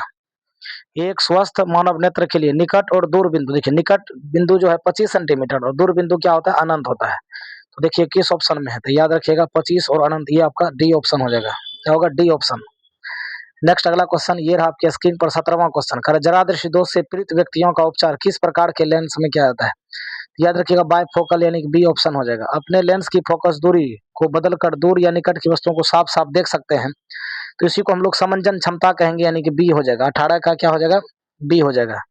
और यहाँ देखिए क्वेश्चन कर रहा है श्वेत प्रकाश के किरण किस प्रिज्म से होकर गुजरता है जो रंग यानी वर्ण का सबसे अधिक विचलित होता है, वर्ण का सबसे अधिक विचलित होता है, तो ये क्वेश्चन पूछा है। सबसे अधिक विचलित जो है बैंगनी होता है, यानी कि आपका सी ऑप्शन हो जाएगा, बैंगनी जो सबसे अधिक विचलित होता है, देख ले प्रिज्म से गुजरता है तो याद रखिएगा बैंगनी, सी ऑप्शन। 20वां क्वेश्चन कर रहा है नेत्र गोलक के गोल होने पर क्या देख पाते हैं, देखिए नेत्र गोलक के गोल होने पर निकट की वस्तुओं को देख पाते हैं।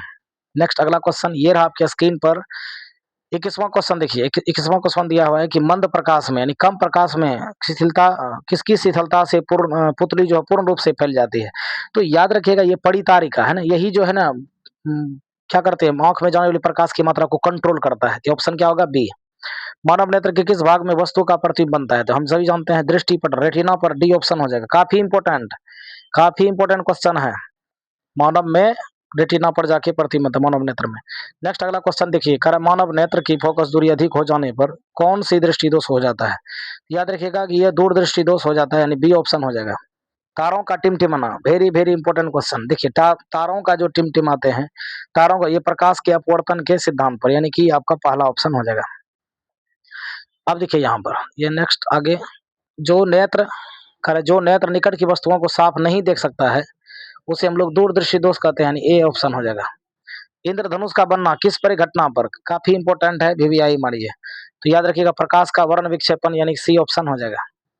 नेक्स्ट अगला क्वेश्चन, ये रहा स्क्रीन पर 27वां, कह रहा है कि दृश्य प्रकाश में किस वर्ण का तरंगदैर्घ्य सबसे अधिक होता है? तो याद रखिएगा वो लाल रंग का होता है, यानी कि बी ऑप्शन हो जाएगा। श्वेत रंग कितने रंगों का मिल, देखिए बैजानी पीनला 7 रंग, यानी डी ऑप्शन हो जाएगा। श्वेत प्रकाश में 7 रंग।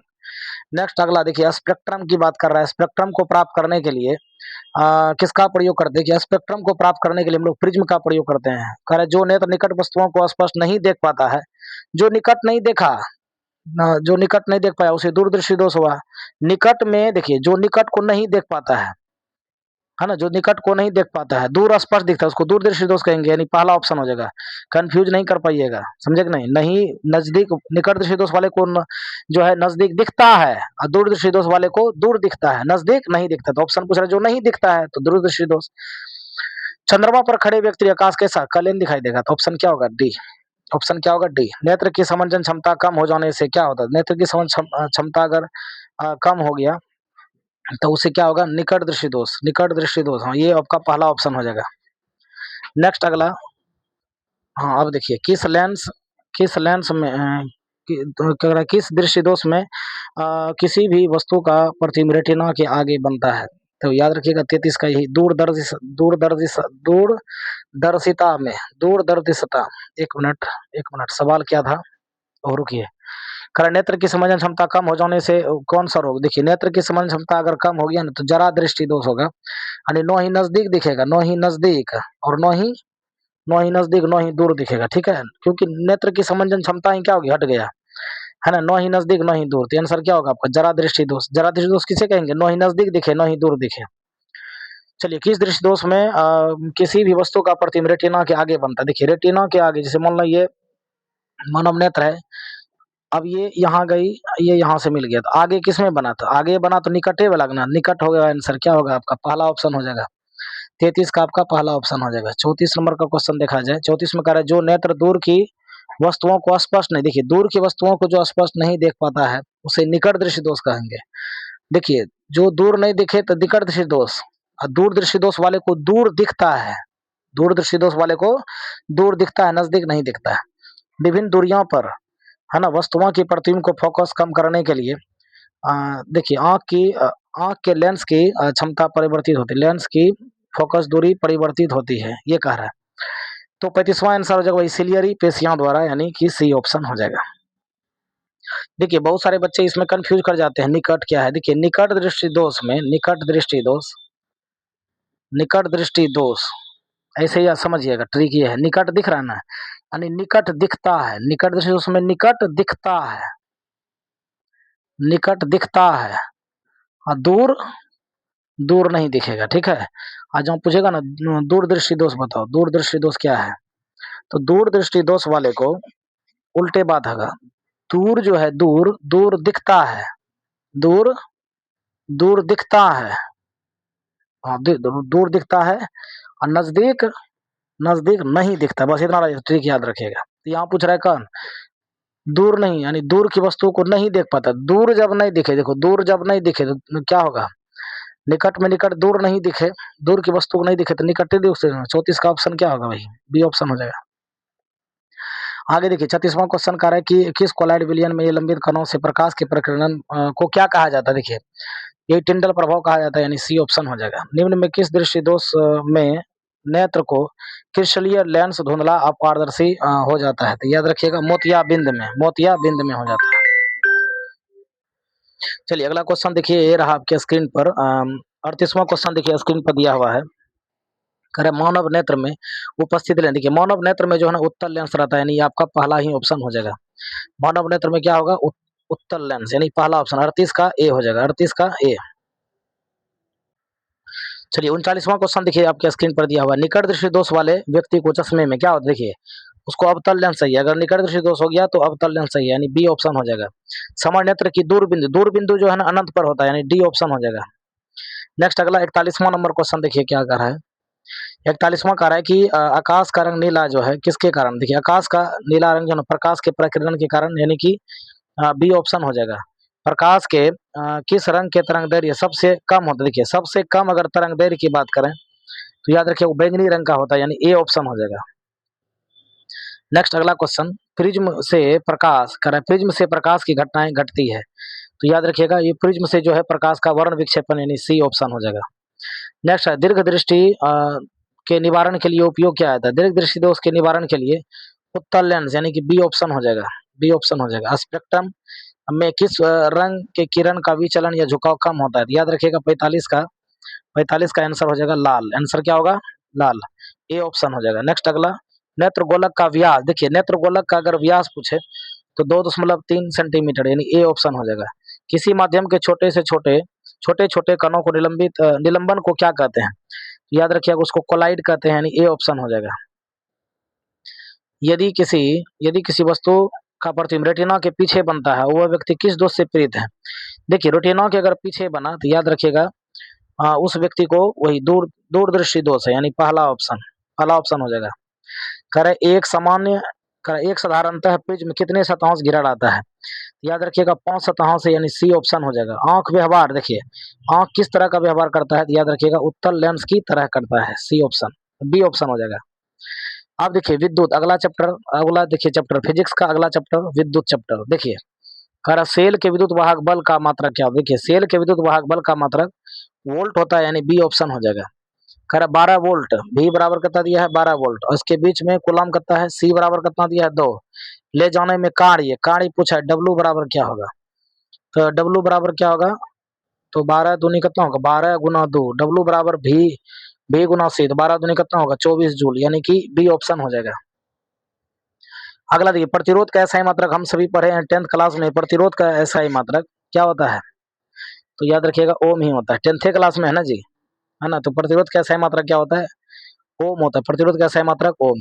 अब देखिए 10 ओम 20 ओम प्रतिरोधों को श्रेणी क्रम में अगर जोड़ेंगे, यानी R1 दिया है कितना 10 ओम और R2 कितना दिया है 20 ओम, है ना 20 ओम, इसको ओम पढ़नी है, तो करा जोड़ने को समतुल्य प्रतिरोध क्या होगा, एकदम आसान है, बताइए सीधे जोड़ देंगे तो RS इक्वल टू सूत्र होता है R1 प्लस R2, दोनों को जोड़ दीजिए तो 10 जोड़ 20 हो जाएगा 30, यानी कि सी ऑप्शन हो जाएगा। विद्युत बल्ब का तंतु को ही अंग्रेजी में क्या कहेंगे, फिलामेंट, क्या किसका बना होता है, ये टंगस्टन धातु का, यानी कि बी ऑप्शन हो जाएगा। देखिए विभवांतर का जो मात्रक होता है, विभवांतर का मात्रक होता है वोल्ट, विभवांतर का सही मात्रक क्या होता है वोल्ट, सी ऑप्शन। नेक्स्ट अगला क्वेश्चन ये रहा आपके स्क्रीन पर 7वां क्वेश्चन, निम्नलिखित में कौन विद्युत का कुछ सुचालक है, देखिए विद्युत का सुचालक की बात करें तो विद्युत का सुचालक ये ग्रेफाइट जो है विद्युत के क्या है सुचालक है। जब किसी चालक तार से विद्युत धारा प्रभावित अगर होती है तो गतिशील कण क्या होते हैं, इलेक्ट्रॉन होते हैं, यानी डी ऑप्शन हो जाएगा। नेक्स्ट अगला विभवांतर मापने, देखिए विभवांतर मापने वाले यंत्र को क्या कहते हैं, विभवांतर मापने वाले यंत्र को वोल्ट मीटर कहते हैं, यानी कि बी ऑप्शन हो जाएगा। वोल्ट मीटर को विद्युत परिपथ में कैसे जोड़ा जाता है, देखिए वोल्ट मीटर को विद्युत परिपथ में समांतर क्रम में, यानी बी ऑप्शन हो जाएगा, समांतर क्रम में जोड़ा जाता है। मीटर को विद्युत परिपथ में, देखिए मीटर को विद्युत परिपथ में कैसे जोड़ा जाता है, ये सब इंपॉर्टेंट क्वेश्चन है, याद रखिएगा श्रेणी क्रम में जोड़ा जाता है, ए ऑप्शन हो जाएगा। एचपी हम जानते हैं 1 एचपी बराबर कितना होता है 746 वाट, 746 वाट ऑप्शन क्या होगा ए हो जाएगा 746 वाट। करा शुष्क सेल में धन इलेक्ट्रोड धातु जो होता है, धन इलेक्ट्रोड किस धातु का बना होता है, याद रखिएगा ये कार्बन का होता है, यानी सी ऑप्शन। शुष्क सेल में ऋण इलेक्ट्रोड किस धातु का, देखिए शुष्क सेल में ऋण जस्ता का क्या होगा, जस्ता, बी ऑप्शन हो जाएगा। नेक्स्ट अगला करा 1 जूल का मान, कितना होता है 0.024 कैलोरी। करा किलोवाट घंटा का व्यवहारिक मात्रक क्या है, देखिए तो 16 का याद रखिएगा यूनिट होता है ना, व्यवहारिक मात्रक यूनिट, ए ऑप्शन। जूल का कार्य का देखिए ऊर्जा का सही मात्रक जूल होता है, यानी कि बी ऑप्शन हो जाएगा। उसके बाद बिजली के फ्यूज, देखो फ्यूज जो है तार बना होता है, फ्यूज का तार जो है ये तांबे और टीन दोनों का बना होता है, यानी सी ऑप्शन हो जाएगा। किसी कुंडली का प्रतिरोध ज्ञात करने का सूत्र देखिए, किसी कुंडली का प्रतिरोध यानी आर बराबर क्या सूत्र होता है, आर बराबर होता है V बटा आई। तो आंसर क्या होगा, ये V बटा आई यानी बी ऑप्शन हो जाएगा। एकांक समय में, अब कह रहा है एकांक समय में विद्युत आवेश के परिमाण के प्रवाह को क्या कहा जाता है, याद रखिएगा। तो 20 का जो आंसर होगा ये विद्युत धारा हो जाएगा। विद्युत प्रवाह की दिशा मानी जाती है, विद्युत प्रवाह की दिशा मानी जाती है क्या चीज, धन इलेक्ट्रोड से ऋण इलेक्ट्रोड की ओर, यानी कि बी ऑप्शन हो जाएगा। ये देखिए 220 बल्ब का जो है ना वोल्ट दिया है, V बराबर कितना 220 वोल्ट दिया है, और उसमें एम्पियर कितना विद्युत धारा I बराबर कितना जा रहा है 0.50 जा रहा है।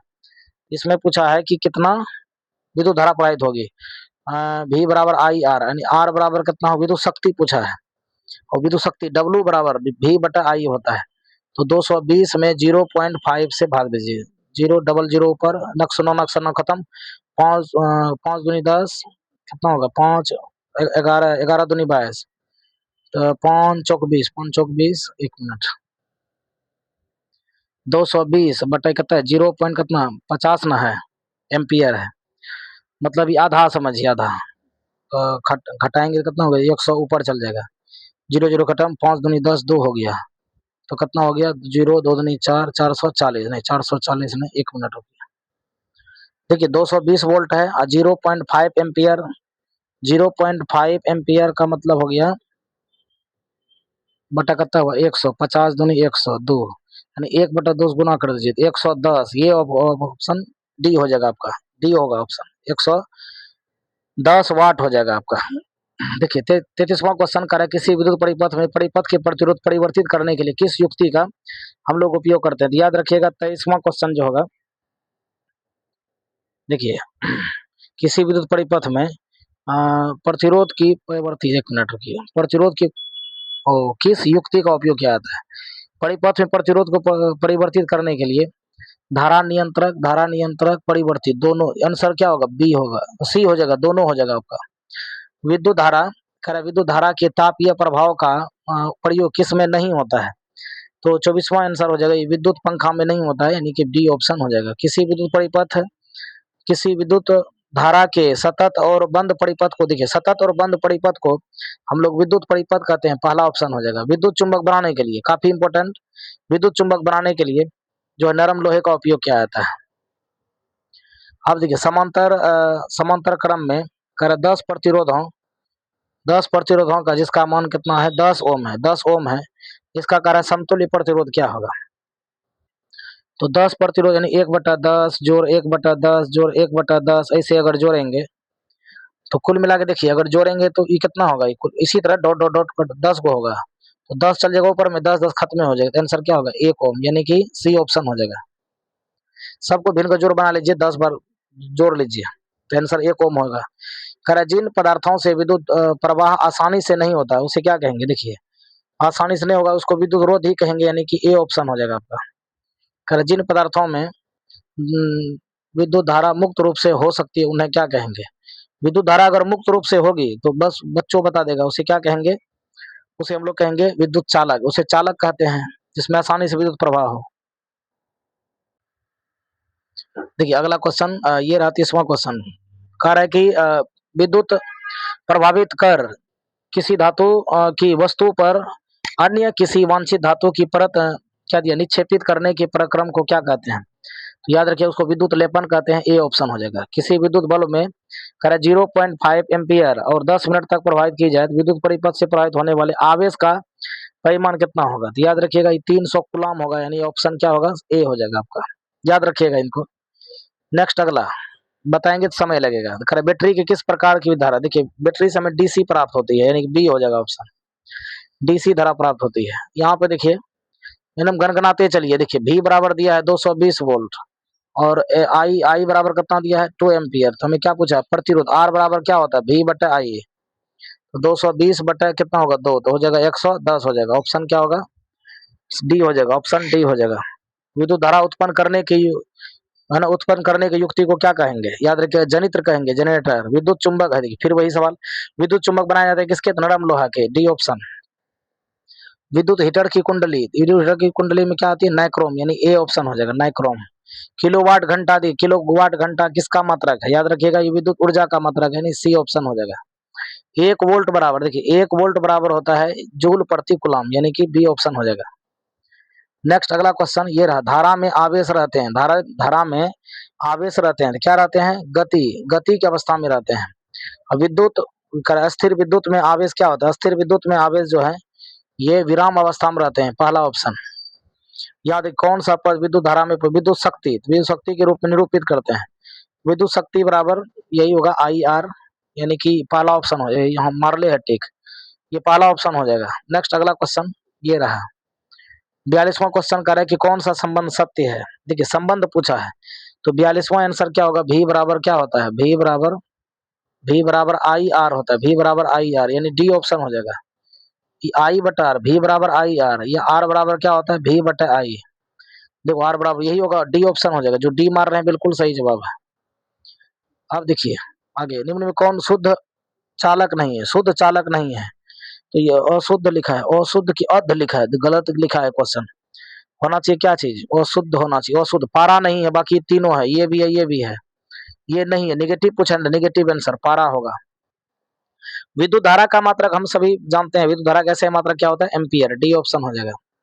विद्युत प्रतिरोध का मात्रक, देखिए विद्युत प्रतिरोध कैसे मात्रक क्या होता है, ओम, ओम होता है, यानी सी ऑप्शन हो जाएगा।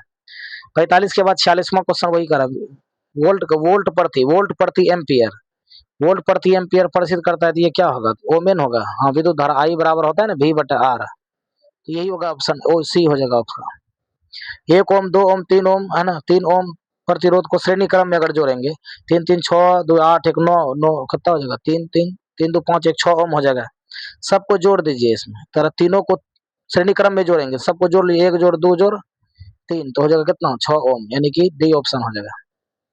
विद्युत शक्ति, देखिए शक्ति है तो वाट लगा दो, है ना, डी ऑप्शन, 48 का डी हो जाएगा। आगे टंगस्टन का गलनांक, देखिए ये काफी इंपोर्टेंट है, टंगस्टन का गलनांक जो है ना, ये आपका 3500 डिग्री सेल्सियस, 3500 डिग्री सेल्सियस। देखिए कह रहा है 100 वाट 220 वोल्ट बल्ब के तंतु का प्रतिरोध क्या होगा, आर पूछा है, आर बराबर क्या होगा, बताइए आर बराबर क्या होगा, तो याद रखिएगा इसका आंसर थोड़ा लॉन्ग बनेगा, 484 होगा इसका आंसर।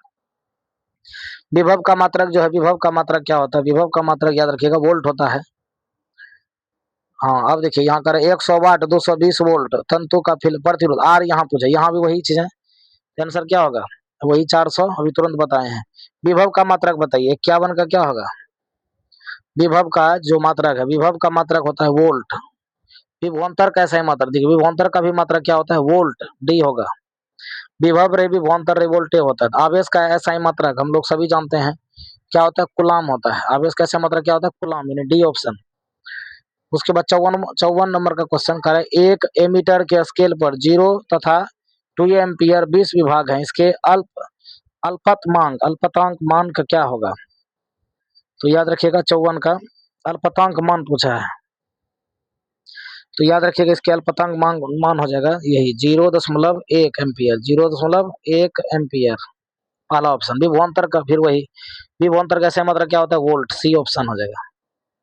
नेक्स्ट अगला क्वेश्चन ये देखिए, विद्युत धारा का चुंबकीय प्रभाव, खरा भारत में प्रत्यावर्ती धारा की आवृत्ति क्या होती है, ये 50 हर्ट्ज होती है, यानी कि ए ऑप्शन हो जाएगा। विद्युत बल्ब में कौन सी गैस, देखिए निष्क्रिय गैस भरी जाती है, सी ऑप्शन हो जाएगा। और विद्युत चुंबकीय प्रेरण की खोज, देखिए विद्युत चुंबकीय प्रेरण की खोज किसने किया, तो याद रखिएगा 3 नंबर का आंसर हो जाएगा फैराडे ने, ये ऑप्शन ए हो जाएगा, विद्युत चुंबकीय प्रेरण फैराडे। चुंबकीय क्षेत्र क्या ऐसा ही, देखिए चुंबकीय क्षेत्र का ऐसा ही मात्रक जो होता है वो टेस्ला होता है, यानी बी ऑप्शन हो जाएगा। चुंबकीय क्षेत्र के प्रभाव में विद्युत धारा, देखिए चुंबकीय क्षेत्र के प्रभाव में विद्युत धारा क्या होती है, तो याद रखिएगा ये सी हो जाएगा, यानी कि चालक पर बल उत्पन्न होता है, सी ऑप्शन। 6ठा नंबर देखना है क्वेश्चन, 6ठा नंबर कह रहा है कि विद्युत फ्यूज जो है, विद्युत धारा के किस सिद्धांत पर कार्य करता है, याद रखिएगा 6 का ये पहला ऑप्शन हो जाएगा। विद्युत फ्यूज जो है ये ऊष्मीय प्रभाव पर। विद्युत घंटी किस प्रभाव पर कार्य करती है, विद्युत घंटी जो है ना ये चुंबकीय प्रभाव पर, चुंबकीय प्रभाव, यानी सी ऑप्शन हो जाएगा। नेक्स्ट अगला, विद्युत मोटर की क्रिया आधारित है, विद्युत मोटर की क्रिया किस पे आधारित है, याद रखना है पहला नंबर विद्युत धारा था चुंबकीय प्रभाव पर। माइकल फैराडे कौन थे, देखिए माइकल फैराडे कौन थे, याद रखिएगा ये भू वैज्ञानिक थे, क्या थे, भू वैज्ञानिक थे। वह उपकरण जो किसी परिपथ में विद्युत धारा की उपस्थिति संसूचित करता है उसे क्या कहते हैं? उसे हम लोग आमीटर कहेंगे। क्या कहेंगे? आमीटर, यानी बी ऑप्शन हो जाएगा। जल विद्युत संयंत्र किस ऊर्जा को विद्युत ऊर्जा में परिवर्तित करता है? तो याद रखना है, यह करता अस्थितिज ऊर्जा में, यानी डी ऑप्शन। खैर, किसी छड़ चुंबक के अंदर चुंबकीय क्षेत्र रेखाओं की दिशा क्या होती है? तो याद रखना है 12 का जो है आंसर ये हो जाएगा दक्षिण ध्रुव से पश्चिम ध्रुव की ओर। कर किसी कुंडली में प्रेरित विद्युत वाहक बल का मान उससे संबंध चुंबकीय फ्लक्स में परिवर्तन क्या होता है? याद रखना है समानुपाती होता है, ए ऑप्शन हो जाएगा। डायनमो क्या करता है? देखिए डायनमो जो है, डायनमो बदला जाता है किसके द्वारा? तो 14 का जो आंसर होगा ये डायनमो क्या बदलता है? यांत्रिक ऊर्जा को विद्युत ऊर्जा में, यांत्रिक ऊर्जा को विद्युत ऊर्जा में। और लघु पथन जो है, लघु पथन के समय विद्युत परिपथ में धारा का मान क्या होता है? लघु पथन के समय यानी बहुत अधिक बढ़ जाता है, यानी सी ऑप्शन हो जाएगा। नेक्स्ट आगे, डायनमो किस सिद्धांत पे कार्य करता है? याद रखिएगा डायनमो किस सिद्धांत पर कार्य करता है? तो याद रखिएगा 16 का डायनमो जो है ना यही पहला ऑप्शन हो जाएगा, विद्युत चुम्बकीय प्रेरण के सिद्धांत पर। अगला 17वां क्वेश्चन कर रहा है डायनमो किस सिद्धांत कौन सी धारा? देखिए डायनमो से हमें जो है दोनों धारा है, एसी डीसी दोनों, यानी सी ऑप्शन हो जाएगा, 17 का सी हो जाएगा। नेक्स्ट अगला 18वां क्वेश्चन कह रहा है कि विद्युतमय तार किस रंग का हो? देखिए विद्युतमय जो है तार वो किस रंग का होता है? वो लाल रंग का होता है, यानी कि बी ऑप्शन हो जाएगा। अगला क्वेश्चन कर हमारे देश में विद्युतमय तार और उदासीन तार के बीच विभवांतर कितना होता है? याद रखिएगा ये 220 वोल्ट होता है ना, 220 वोल्ट, सी ऑप्शन। निम्नलिखित में कौन चुंबकीय पदार्थ नहीं है? निगेटिव पूछा है कि 20 में कौन नहीं है, तो आंसर याद रखिएगा पीतल जो है ना ये नहीं है।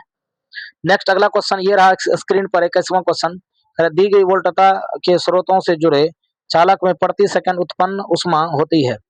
तो याद रखिएगा उष्मा क्या होती है? ये याद रखिएगा धारा के वर्ग के व्युत्क्रमानुपाती, समानुपाती।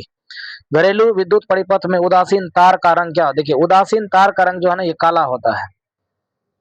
नेक्स्ट अगला क्वेश्चन करे कि विद्युत मोटर को चलाया जा सकता है। देखिए विद्युत मोटर को चलाया जा सकता है तो दोनों पर, प्रत्यावर्ती और दिश दोनों धाराओं पर। करे चुंबक द्वारा धारावाही चालक पर लगाए गए बल की दिशा ज्ञात की जाती है। तो याद रखिएगा ना ये फ्लेमिंग के वाम हस्त नियम से। और चुंबकीय बल जो है, चुंबकीय बल क्षेत्र का एसआई मात्रक पूछा है।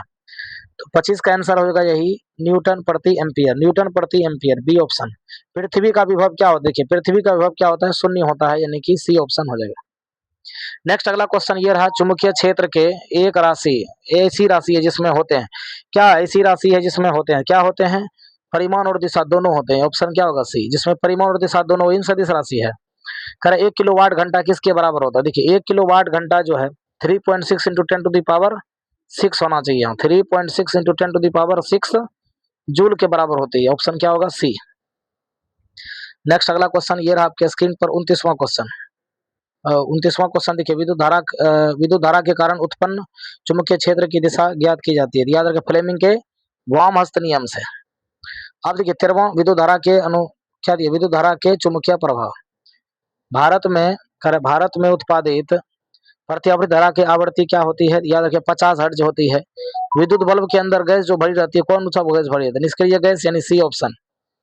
नेक्स्ट अगला क्वेश्चन देखिए इसमें हम फटाफट क्वेश्चन लेते जा रहे हैं ताकि आपका समय बचत हो सके, क्योंकि आपको एग्जाम भी देना जाना है, एकदम फास्ट रिवीजन हम करवा रहे हैं। करेक्ट, विद्युत चुंबकीय प्रेरण की खोज किसने की? याद रखिएगा तीसरा क्वेश्चन याद रखना फैराडे ने। और चुंबकीय क्षेत्र का एसआई मात्रक जो है, चुंबकीय क्षेत्र का एसआई मात्रक टेस्ला होता है। विद्युत धारा देखिए कारक विद्युत क्षेत्र के प्रभाव में विद्युत क्षेत्र के प्रभाव में विद्युत धारा क्या होती है? याद रखिएगा चालक पर बल उत्पन्न करती है। खरा विद्युत फ्यूज जो है किस सिद्धांत पर? देखिए विद्युत फ्यूज जो है ना ये उष्मीय सिद्धांत, यानी कि ए पहला ऑप्शन हो जाएगा, पहला ऑप्शन हो जाएगा। चलिए आगे बढ़ते हैं। अगला क्वेश्चन देखिए स्क्रीन पर दिया 7वां नंबर, खड़ा विद्युत घंटी किस प्रभाव पर कार्य करती है? याद रखने 7वां नंबर का होगा ये चुंबकीय प्रभाव पर, सी ऑप्शन हो जाएगा। नेक्स्ट अगला क्वेश्चन, विद्युत मोटर की क्रिया आधारित है। देखिए विद्युत मोटर की क्रिया जो है ना आधारित है किस पर? तो याद रखिएगा ये पहला ऑप्शन हो जाएगा, विद्युत धारा और चुंबकीय प्रभाव पर है। खैर माइकल फेराडे एक प्रसिद्ध क्या थे? देखिए माइकल फेराडे जो है एक प्रसिद्ध भूवैज्ञानिक थे, यानी डी ऑप्शन। वो उपकरण जो किसी, ये सब लगता है करवा दिए हैं, ये सब ये लगता है करवा दिए हैं। नेक्स्ट आगे बढ़ते हैं। डायनामो किस सिद्धांत पे कार्य करता है विद्युत में? हाँ ये सब हो गया है, ये हो चुका है, सब हो चुका है। ये पढ़ते हैं आज ऊर्जा के स्रोत। चलिए खैर ऊर्जा का सबसे अधिक प्रत्यक्ष और विशाल स्रोत क्या है? तो याद रखिएगा ये सूर्य है, नवीकरणीय। देखिए ये सब हम लोग ज्योग्राफी में भी पढ़े हैं, है ना, ये हम लोग ज्योग्राफी में भी पढ़े हुए हैं। तो ये जो है, ये चैप्टर का नाम है ऊर्जा के स्रोत, ठीक है। नवीकरणीय ऊर्जा स्रोत, बताइए फटाफट जवाब देते जाइए। ऊर्जा का स्रोत जो है ना, सौर ऊर्जा है।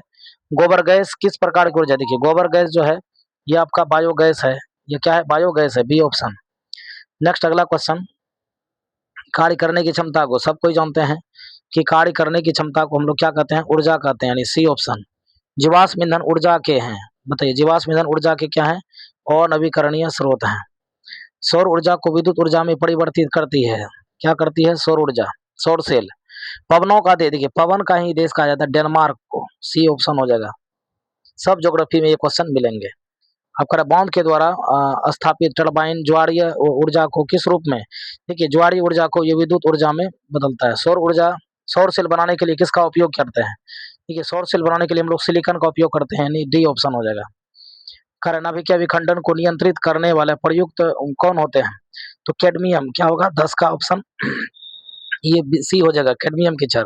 सूर्य और अन्य तारों की विशाल ऊर्जा के स्रोत क्या हैं, तो याद रखिएगा ये नाभिकीय संलयन हो जाएगा, यानी ए ऑप्शन हो जाएगा, ठीक है। नेक्स्ट अगला करें, ग्लोबल वार्मिंग के लिए उत्तरदायी, ग्लोबल वार्मिंग के लिए उत्तरदायी जो है ये आपका O2 हो जाएगा, क्या होगा O2, यानी पहला ऑप्शन। जीवाश्म ईंधन के उदाहरण, देखिए जीवाश्म ईंधन क्या होगा, कोयला भी है, लकड़ी भी है, गोबर गैस सभी होगा, डी ऑप्शन हो जाएगा इसका, है ना, इसका डी ऑप्शन। नेक्स्ट आगे करें, बॉक्स नुमा सोलर कुकर में 3 से 4 घंटे के अंदर ताप हो जाता है, क्या हो जाता है, यानी कि 100 डिग्री से, देखिए 100 डिग्री से कितना हो जाएगा, 140 डिग्री, यानी बी ऑप्शन हो जाएगा। नेक्स्ट अगला क्वेश्चन देखिए, जैव गैस एक उत्तम ईंधन है क्योंकि इसमें मीथेन गैस पाई जाती है, ठीक है। तो कितना पड़ जाती है, 75%, डी ऑप्शन। प्राचीन काल में ऊष्मीय ऊर्जा का सबसे अधिक सामान्य स्रोत क्या था, तो याद रखिएगा वो लकड़ी था। नरोड़ा नाभिकीय ऊर्जा संयंत्र किस राज्य में, नरोड़ा जो है यह आपका उत्तर प्रदेश में है, सी ऑप्शन हो जाएगा। नेक्स्ट अगला, एक उत्तम ईंधन क्या है, एक उत्तम ईंधन क्या है, तो जैव गैस है। अनवीकरणीय ऊर्जा स्रोत, देखिए अनवीकरणीय ऊर्जा जिसे हम दोबारा प्राप्त नहीं कर सकते हैं, ए ऑप्शन। देखिए पवन विद्युत जनित्र में पवन जो है कितना किलोमीटर, 15 किलोमीटर प्रति घंटा। तारापुर नाभिकीय संयंत्र, विद्युत संयंत्र कहाँ है, तो राजस्थान में है। हाइड्रोजन बम, देखिए VVI मारिए, VVI क्वेश्चन, हाइड्रोजन बम नाभिकीय संलयन हो जाएगा, है ना, नाभिकीय संलयन हो जाएगा, ठीक है, नाभिकीय संलयन, VVI मारिए। आगे देखिए OTEC तभी प्रचलित होता है जब महासागर का पृथक गहराई के अंदर ताप का अंतराल कितना हो, तो याद रखना जैसे ही OTC पूछे याद रखना 20 डिग्री सेल्सियस का हो। भारत का पवन ऊर्जा द्वारा विद्युत उत्पादन करने वाले देशों में कौन सा स्थान है, तो याद रखना 23वां आंसर हो जाएगा, 5वां स्थान है। नेक्स्ट अगला, टिहरी बांध किस नदी पर, देखिए टिहरी बांध जो है ये आपका बना है गंगा नदी पर। और सरदार सरोवर बांध जो है ना किस नदी पर है, याद रखना नर्मदा नदी पर है। नेक्स्ट अगला, कलपक्कम नाभिकीय विद्युत संयंत्र किस राज्य में है, तो 26 का याद होगा तमिलनाडु, ये बी ऑप्शन हो जाएगा। राणा प्रताप सागर नाभिकीय विद्युत संयंत्र किस राज्य में स्थित है, याद रखना है राजस्थान में, यानी डी ऑप्शन हो जाएगा। निम्न में कौन बायोगैस का ईंधन नहीं है, बताइए बायोगैस ईंधन नहीं है, याद रखना नाभिकीय ऊर्जा। अब देखिए ये केमिस्ट्री का आ गया पहला क्वेश्चन। कार्य निम्नलिखित में कौन एक दहन जो है, दहन अभिक्रिया है, एक दहन अभिक्रिया जो है, पेट्रोल का जलना एक दहन अभिक्रिया है। नेक्स्ट अगला क्वेश्चन, सिल्वर क्लोराइड का रंग जो है, सिल्वर क्लोराइड का रंग कैसा होता है, याद रखिएगा श्वेत। श्वसन किस प्रकार की अभिक्रिया है, तो ये उपचयन है, क्या है, उपचयन अभिक्रिया। लोहा को जिंक से लेपित करना गैल्वेनीकरण कहलाता है। देखिए सिल्वर क्लोराइड AgCl का रंग जो है, AgCl का रंग श्वेत होता है, यानी बी ए पहला ऑप्शन हो जाएगा।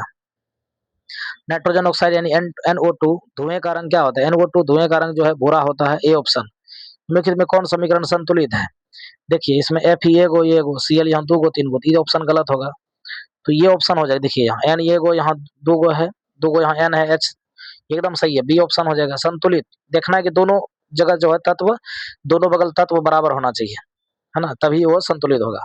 शरीर में भोजन का पचना किस प्रकार की अभिक्रिया, शरीर में भोजन का पचना ये ऑक्सीकरण हो जाएगा। चांदी के संचारण के फलस्वरूप उस पर किस रंग की परत, देखिए संचारण के काले रंग की परत जम जाती है, सी ऑप्शन। नेक्स्ट अगला, चिप्स की थैली में कह रहा है कि चिप्स को उपचयन बनाने के लिए कौन सा गैस भरी रहती है, देखिए इसमें नाइट्रोजन गैस भरी जाती है, यानी सी ऑप्शन हो जाएगा।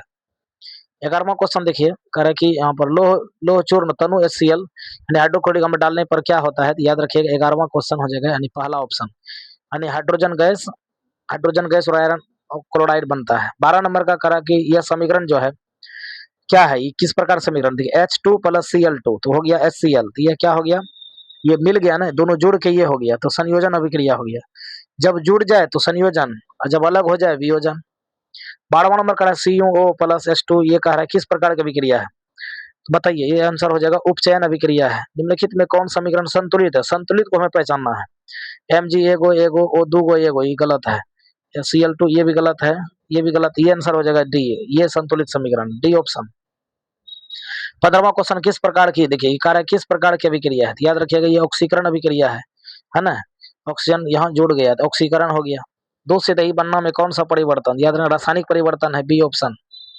दूध से दही बन जाए, दही से दूध फिर नहीं बनेगा। रासायनिक अभिक्रिया में को भाग लेने वाले पदार्थ को, ये एकदम सही है, देखिए अभिकारक कहेंगे, अभिकारक। जस्ता और तनु HCl की अभिक्रिया किसमें होती है, याद रखना H2 में होती है। नेक्स्ट कह रहा है कि साग सब्जियों को विघटित करने वाले कंपोस्ट का बनाना किस अभिक्रिया का है, बताइए, तो ये हो जाएगा आपका उष्माक्षेपी अभिक्रिया है। साग सब्जी वाला जैसे VVI मारिए सब क्वेश्चन आ जाएगा, उष्माक्षेपी। अब देखिए 20वां क्वेश्चन कह रहा है कि F2O3Al2 ये समीकरण जो है किस प्रकार की है, तो ये समीकरण जो है आपका विस्थापन है ना, ये क्या है, विस्थापन अभिक्रिया। अब कह रहा है यह अभिक्रिया किस प्रकार है, अपघटन अभिक्रिया इसमें कौन सी है, तो याद रखिए अपघटन अभिक्रिया यहाँ ये नहीं है, यहाँ H2 प्लस ये भी नहीं है, तो आंसर क्या होगा, सी होगा। कौन सही है इसमें ये बताना, कौन सही है। 22 का आंसर जो होगा Na2CO5 नहीं 10H2O भरना हो, तो ये होगा आपका बी, Na2CO3 10H2O। ठीक है, नेक्स्ट अगला करें कि यहाँ पर निम्नलिखित में कौन सा उत्पाद लेड नाइट्रेट को गर्म करने पर प्राप्त होता है। देखिए लेड नाइट्रेट को जो गर्म करने पर प्राप्त होता है, आंसर याद रखना ये दोनों होगा, NO2 प्लस और N2। 24वां क्वेश्चन का नीचे दी गई अभिक्रिया कौन सी कथन सही है, 24वां क्वेश्चन हो जाएगा आपका पहला, यानी बी ऑप्शन, पहला ऑप्शन हो जाएगा आपका, कॉपर ऑक्सीकरण हो जाएगा। अब 25वां क्वेश्चन कह रहा है कि इलेक्ट्रॉन के स्थानांतरण से बने यौगिक क्या कहलाते हैं, तो ये विद्युत संयोजी यानी कि बी ऑप्शन हो जाएगा। CuO plus H2 CuO plus H2O ये कारक अभिक्रिया क्या है, तो यह अभिक्रिया जो अपचयन अभिक्रिया है, बी ऑप्शन। नेक्स्ट अगला रेडॉक्स अभिक्रिया इसमें कौन है, देखिए रेडॉक्स अभिक्रिया जो है ना ये हो जाएगा आपका CaO प्लस Cl2HCl Cl2H2O, ये होगा आपका। इसमें कह रहा है अपघटन अभिक्रिया कौन नहीं है, निगेटिव कुछ है कौन नहीं है, 28वां देखना है। तो ये कह रहा है अपघटन अभिक्रिया, ये अपघटन है, ये भी है, ये नहीं है, तो सी ऑप्शन हो जाएगा, ये नहीं है। अपक्षेपण अभिक्रिया किस प्रकार के लवण, कह रहा है किस प्रकार के लवण, तो याद रखना है यह जो है लवण अविलय है, क्या है, अविलय। और कह रहा है विस्थापन अभिक्रिया, कौन विस्थापन अभिक्रिया है, तो विस्थापन अभिक्रिया पूछा कौन है, तो याद रखना विस्थापन अभिक्रिया जो है इसमें, तो इसका ऑप्शन ये सी हो जाएगा, विस्थापन अभिक्रिया। और द्विवीय विस्थापन अभिक्रिया, द्विवीय विस्थापन 2 बार विस्थापन इसमें हुआ है, यानी सी नंबर होगा यहाँ। कह रहा लाल तप्त आयरन कह रहा जलवाष्प प्रभावित करने पर कौन सा यौगिक प्राप्त होता है, याद रखिएगा 32 का आपका यही होगा Fe3O4 यानी सी ऑप्शन।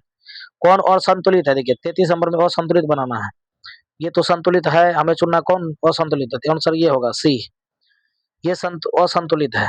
देखिए एन यहाँ एक गो है, यहाँ एन दो गो है, तो ये असंतुलित है, यानी सी ऑप्शन होगा। असंतुलित हमें बताना है, बाकी ये तीनों संतुलित है। अब देखिए 34वां क्वेश्चन देखिए क्या आ रहा है कि ABCD ए क्या हो गया ADCB अभिक्रिया का नाम बताइए, ये क्या होगा, उभय विस्थापन अभिक्रिया होगा। श्वसन किस प्रकार की रासायनिक अभिक्रिया है, तो श्वसन जो है उष्मा क्षेपी हो जाएगा। और यहाँ पर देखिए बुझा हुआ चूना, बुझा हुआ चूना क्या है, बुझा हुआ चूना का अनुसूत्र जो है CaOH2, तो ये होगा आपका बी ऑप्शन। अब साग सब्जियों में अभी तुरंत बताए, साग सब्जियों वाला जब भी आ जाए कभी घटित होकर कंपोस्ट बनता है, तो याद रखिएगा उष्मा क्षेपी होगा आपका, बी ऑप्शन। कह रहा है कि फेरस सल्फेट की क्रिस्टल का रंग क्या होता है, देखिए फेरस क्रिस्टल का रंग जो है ना हरा होता है। अभिक्रिया CuO H2 CuH2 किस प्रकार की अभिक्रिया है, तो 39 में आंसर हो जाएगा अपचयन, यानी पहला ऑप्शन हो जाएगा। नेक्स्ट अगला देखिए क्या कर रहा है, निम्नलिखित में कौन उपचायक है, निम्नलिखित में कौन उपचायक है, याद रखना है O2, क्या होगा, सी ऑप्शन यानी O2 हो जाएगा। निम्नलिखित में कौन सा पदार्थ बिना ज्वाला के जलता है, बिना ज्वाला के ये जो है ना कोयला जलता है, सी ऑप्शन। अम्ल और क्षार के बीच अभिक्रिया होने पर लवण और जल बनते हैं, यह अभिक्रिया क्या है, देखिए अब यही अभिक्रिया उदासीनीकरण कहलाता है। ठीक है, नेक्स्ट अगला रासायनिक अभिक्रिया के व्यक्त करने, देखिए रासायनिक अभिक्रिया को व्यक्त किया जाता है किसमें, रासायनिक अभिक्रिया को समीकरणों द्वारा करते हैं। लाल तप्त लोहा पर जलवाष्प प्रवाहित करने पर निम्नलिखित में कौन सा यौगिक प्राप्त होता है? 44 का ऑप्शन हो जाएगा आपका, कौन सा अभिक्रिया प्राप्त, लाल तप्त, तो यही Fe3O4, हाँ सी ऑप्शन हो जाएगा Fe3O4। देखो समय रासायनिक समीकरण में जलीय विलयन को किस प्रतीक द्वारा दर्शाया जाता है? याद रखना है, 45 का आंसर हो जाएगा एक्यू, एक्वस द्वारा। किसके द्वारा? एक्वस द्वारा। आपका रहेगा आगे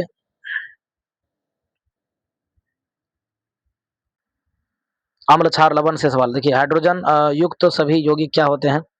अम्लीय होते हैं, ठीक है। सभी अम्लों में पाए जाते हैं, सभी अम्लों में क्या पाए जाते हैं? तो हाइड्रोजन पाए जाते हैं, बी ऑप्शन। नेक्स्ट अगला कह रहा है कि ऑक्सीन, कह रहा है ऑक्जेलिक अम्ल जो है, ऑक्जेलिक अम्ल किसमें पाया जाता है? टमाटर में ऑक्जेलिक अम्ल। कोई विलयन कह रहा है लिटमस पत्र को लाल कर देता है, तो इसका पीएच मान संभवतः क्या होगा? अगर लाल कर दिया तो इसका पीएच मान संभवतः 5 हो जाएगा। ये तो होगा क्या चीज, 7 से अधिक है, तो आंसर ए होगा आपका, अम्लीय होगा, तो ए ऑप्शन। निम्नलिखित में कौन कह रहा है लाल लिटमस पत्र को नीला कर देता है? लाल लिटमस पत्र को नीला कौन करता है? याद रखिएगा OH, बी ऑप्शन हो जाएगा। बेकिंग पाउडर, VVI मारिए, ये सब क्वेश्चन आ जाएगा। बेकिंग पाउडर का अनुसूत्र होता है NaSCO3, सी ऑप्शन। नेक्स्ट अगला ये रहा आपके स्क्रीन पर, हमारे शरीर में पीएच कितने पारास के बीच कार्य करता है? याद रखिएगा 7.0 से 7.8 के बीच। आठवां क्वेश्चन देखिए कह रहा है कि किसी लाल तप्त आयरन जलवाष्प प्रभावित करने पर कौन सा यौगिक प्राप्त होता है? तो 8 का आंसर हो जाएगा Fe3O4। करंट में कौन लवण है? लवण पूछा है, इसमें कौन लवण है? K2SO4।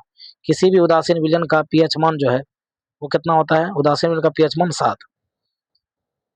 11वां क्वेश्चन करें कि सभी धातु कार्बोनेट हाइड्रोजन कार्बोनेट अम्ल के साथ अभिक्रिया करके क्या बनाती है? तो 11 का आंसर हो जाएगा संगत लवण, बिल्कुल सही है, डी ऑप्शन हो जाएगा, सभी आंसर हो जाएगा। करें कुछ ऐसे पदार्थ होते हैं जिसकी गंध अम्लीय या क्षारीय माध्यम में बदल जाती है, तो वो क्या होंगे? गंधीय सूचक कहलाएगा, यानी कि बी ऑप्शन हो जाएगा। करें लेक्टिक अम्ल का प्राकृतिक स्रोत, देखिए लेक्टिक अम्ल का प्राकृतिक स्रोत जो है वो आपका दही होगा। और टार्टरिक अम्ल जो है ना, ये इमली में पाया जाता है, इमली में टार्टरिक अम्ल, इमली में टार्टरिक अम्ल। साइट्रिक अम्ल एकदम पूछेगा ही एग्जाम में इस तरह का, साइट्रिक अम्ल किसमें पाए जाते हैं? याद रखिएगा नींबू और संतरा में। पीएच में पीएच सूचक है, पीएच सूचक क्या है? ये होगा पोटेंज, क्या हो गया?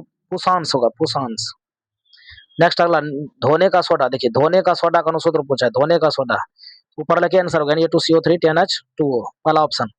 हाइड्रोक्लिक अम्ल और क्या दिया? सोडियम हाइड्रोक्साइड के विलयन अभिक्रिया उत्पन्न क्या होती है? तो याद रखना सोडियम क्लोराइड यानी NaCl, लवण बनता है, NaCl बनता है।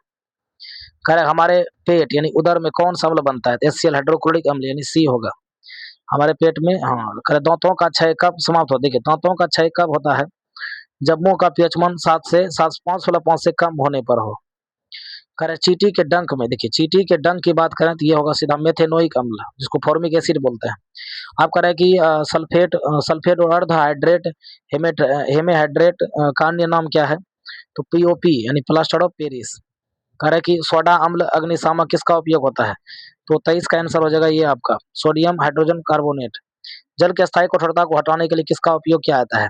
तो 24 का आंसर हो जाएगा इसका धोने का सोडा, धोबन सोडा। बेकिंग सोडा का अनुसूत्र पूछा है, बेकिंग सोडा का अनुसूत्र होगा Na2CO3 हो जाएगा, Na2CO3 हो जाएगा, Na2 जो होगा CO3, Na2CO3, सी ऑप्शन। इसका देखिए रासायनिक नाम अगर पूछे तो याद रखिएगा सोडियम हाइड्रोजन कार्बोनेट, यानी कि बी ऑप्शन हो जाएगा इसका। नेक्स्ट अगला लिटमस विलियन जो बैगनी रंग का रंजक होता है किस पदार्थ का बना होता है? याद रखिएगा 27 का ऑप्शन हो जाएगा ये लीचेक, यानी कि बी ऑप्शन हो जाएगा आपका। और पोटास एलम फिटकरी को कहते हैं, पोटास एलम ये क्या है? पोटास एलम जो 28 का यही एक द्विक लवण है, एक द्विक लवण है। नेक्स्ट अगला निम्नलिखित में कौन द्विभाषमिक अम्ल है? देखिए द्विभाषमिक अम्ल कौन है? H2SO4, यानी डी ऑप्शन हो जाएगा। और गंधीय सूचक कौन नहीं है? निगेटिव खोजा है। देखिए गंधीय सूचक जो है ना, ये शकरकंद जो है गंधीय सूचक नहीं है। देखिए अब कार्य निम्नलिखित में कौन सा सूचक जो है किस तरह के इस्तेमाल नहीं किया जा सकता? 31 का होगा ये मूली, मूली का नहीं करते हैं। जल के अम्लीय क्षारीय विलयन के कारण विद्युत के सुचालक होते हैं, विद्युत के सुचालक होते हैं, तो H2 प्लस HOH दोनों होता है। करे एक विलयन किसी लिटमस पत्र को लाल रंग में परिणत कर देता है, यह संभवतः पीएच मान इसका कितना होगा? इसका पीएच मान कितना होगा संभवतः? तो 6, यानी कि डी ऑप्शन होगा। निम्नलिखित में कौन सा एक अधिक अम्लीय लवण बनाएगा? देखिए एक अधिक लवणीय बनाएगा कौन? याद नहीं नहीं ये नहीं होगा, H3PO4, यानी बी ऑप्शन हो जाएगा। कर्मिल में कौन सबसे प्रबल लवण है? देखिए प्रबल लवण इसमें कौन है, तो याद रखना NaCl होगा, यानी ए हो जाएगा आपका NaCl। एसिटिक अम्ल जो है, एसिटिक अम्ल एक दुर्बल अम्ल। चलिए आगे बढ़ते हैं। कि कौन सा अधातु कमरे के ताप पर द्रव होता है, तो याद रखिएगा ये ब्रोमीन होता है। अगर धातु पूछे तो याद रखिएगा पारा होता है, ठीक है। यहाँ अधातु पूछा है कमरे के तापमान पर, तो ब्रोमीन हो जाएगा। सोना निम्नलिखित में किस द्रव में घुल जाता है? देखिए सोना जो है ना ये अम्लराज में घुल जाता है। कमरे के ताप पर मरकरी धातु किस अवस्था में पाई जाती है? याद रखिएगा ये द्रव अवस्था में पाई जाती है। ये बी ऑप्शन हो जाएगा। तो ये रहा आज का सबसे अंतिम क्वेश्चन, ठीक है। तो मिलते हैं अगले दिन, तब तक के लिए नमस्कार।